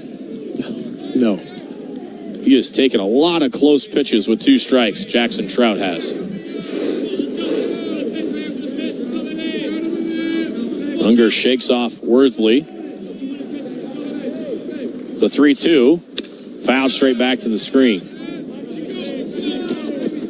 Yeah, it's one thing to be disciplined on the breaking ball in the outer half off the plate, but then comes right back in with a 92-mile-an-hour fastball and able to spoil that pitch. It's a tough out. Still full on Trout. The pitch. Breaking ball just missed. Another close take for Trout. And it's a 1-out walk. And that one, Trackman had it just down. That's quite the take. And you're just hoping that you're getting that call. But from a pitch execution standpoint, my goodness, it's pretty solid. It's where you want to be. Bishop takes somewhere 1-0. That was right in the zone. This happened to Jay-Sean in Auburn, too, on Friday. The 1-0. Just low, 2-0, where he was really getting squeezed in that 10th inning, and Rob Childress out of the dugout. Comes settle down Unger, who, I mean, we're talking big misses, small misses. This is your microscopic misses from Unger. Yeah, and you wonder how much of this conversation is also going to the last hitter with that full count offering that he had to Jackson Trout, not getting that call. And again, TrackMan had that just below the zone. And then you have two that are, again, just away from your spot, just making sure that you can reset and just go after the strike zone. And Jay Sean has been really good at being around the zone. But when you don't get that call in the 3-2 pitch, which, again, was very well executed, it can take you off track momentarily. 2-0 on Bishop.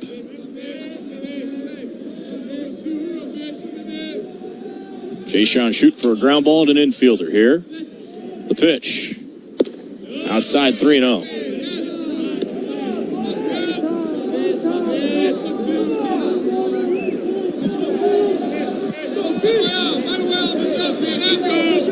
Three and 0.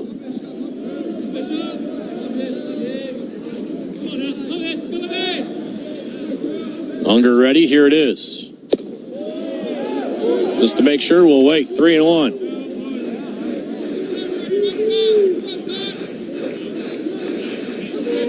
Runner at first, one gone.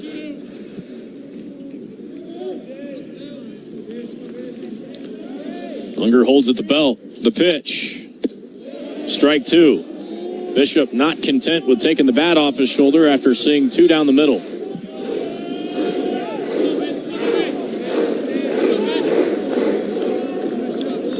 Unger has filled it up. 3 balls and 2 strikes. The payoff.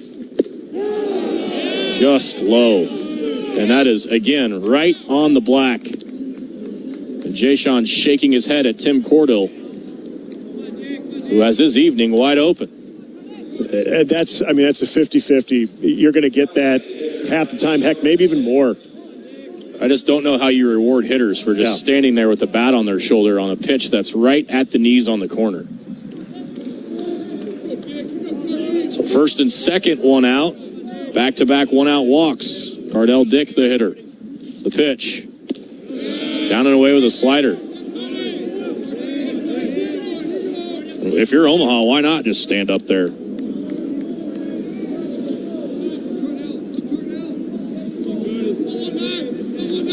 First and second. Unger battling here in the 9th. The pitch.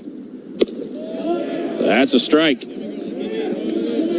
Dick 1 for 4. The single came back in the first.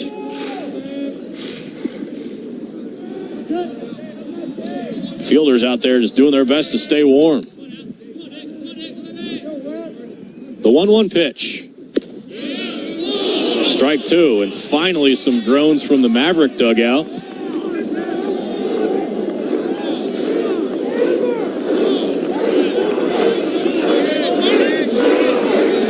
Dick down in the count, 1 ball, 2 strikes. Jay Sean ready to go. Here it is. Slider popped up a mile high, shallow right. Wynn's going to have some fun with it. Stokes going back, still backpedaling. Reaches up shoulder high to make the catch for out number 2. Well, that's just a good job. Jay Sean, who was in the strike zone there, getting the pop-up, is kind of battling the zone, some of the borderline calls there, and still competing, challenging the hitters is what you have to do here. Now it's Riggs. Started the game on the mound. Can Unger finish it with him in the box? The pitch. Line drive. That's going to get down into right field for a hit. They're going to wave the runner around third. Fumbling it in right is Butenbach. It's an 8-5 game on the RBI single from Riggs. And now the tying run gets to the plate.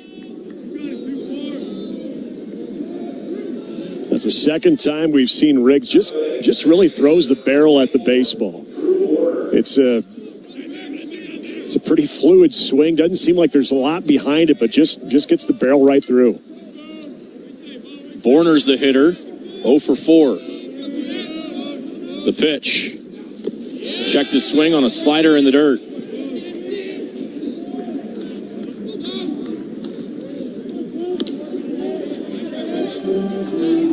(8-5) Huskers. Mavericks have scored the last 3 runs in this game to cut the lead to 3. 1-0 the count. The pitch. Hot shot right off the glove of Unger behind the bag. Picking it up is Stokes. The throw to first in time. What a way to end it. A line shot off the palm of the glove of Unger. Stokes alertly picks it up with the bare hand. Fires to first, and the Huskers hang on for the 8-5 victory over Omaha. All right. Sometimes they see things that are just hard to explain. Huskers win it. We'll talk about it after this. You're listening to the Huskers Radio Network. Nebraskans are choosing chiropractic for better health. Why chiropractic? Because it's safe, drug-free, and a cost-effective treatment option for back and joint pain. Plus, all generations can benefit from natural chiropractic care. Choose chiropractic first for pain relief or to improve your mobility, athletic performance, or overall wellness. Make chiropractic your first choice for better health and find a chiropractic physician near you at nebraskachiropractic.org. Get your life back with chiropractic.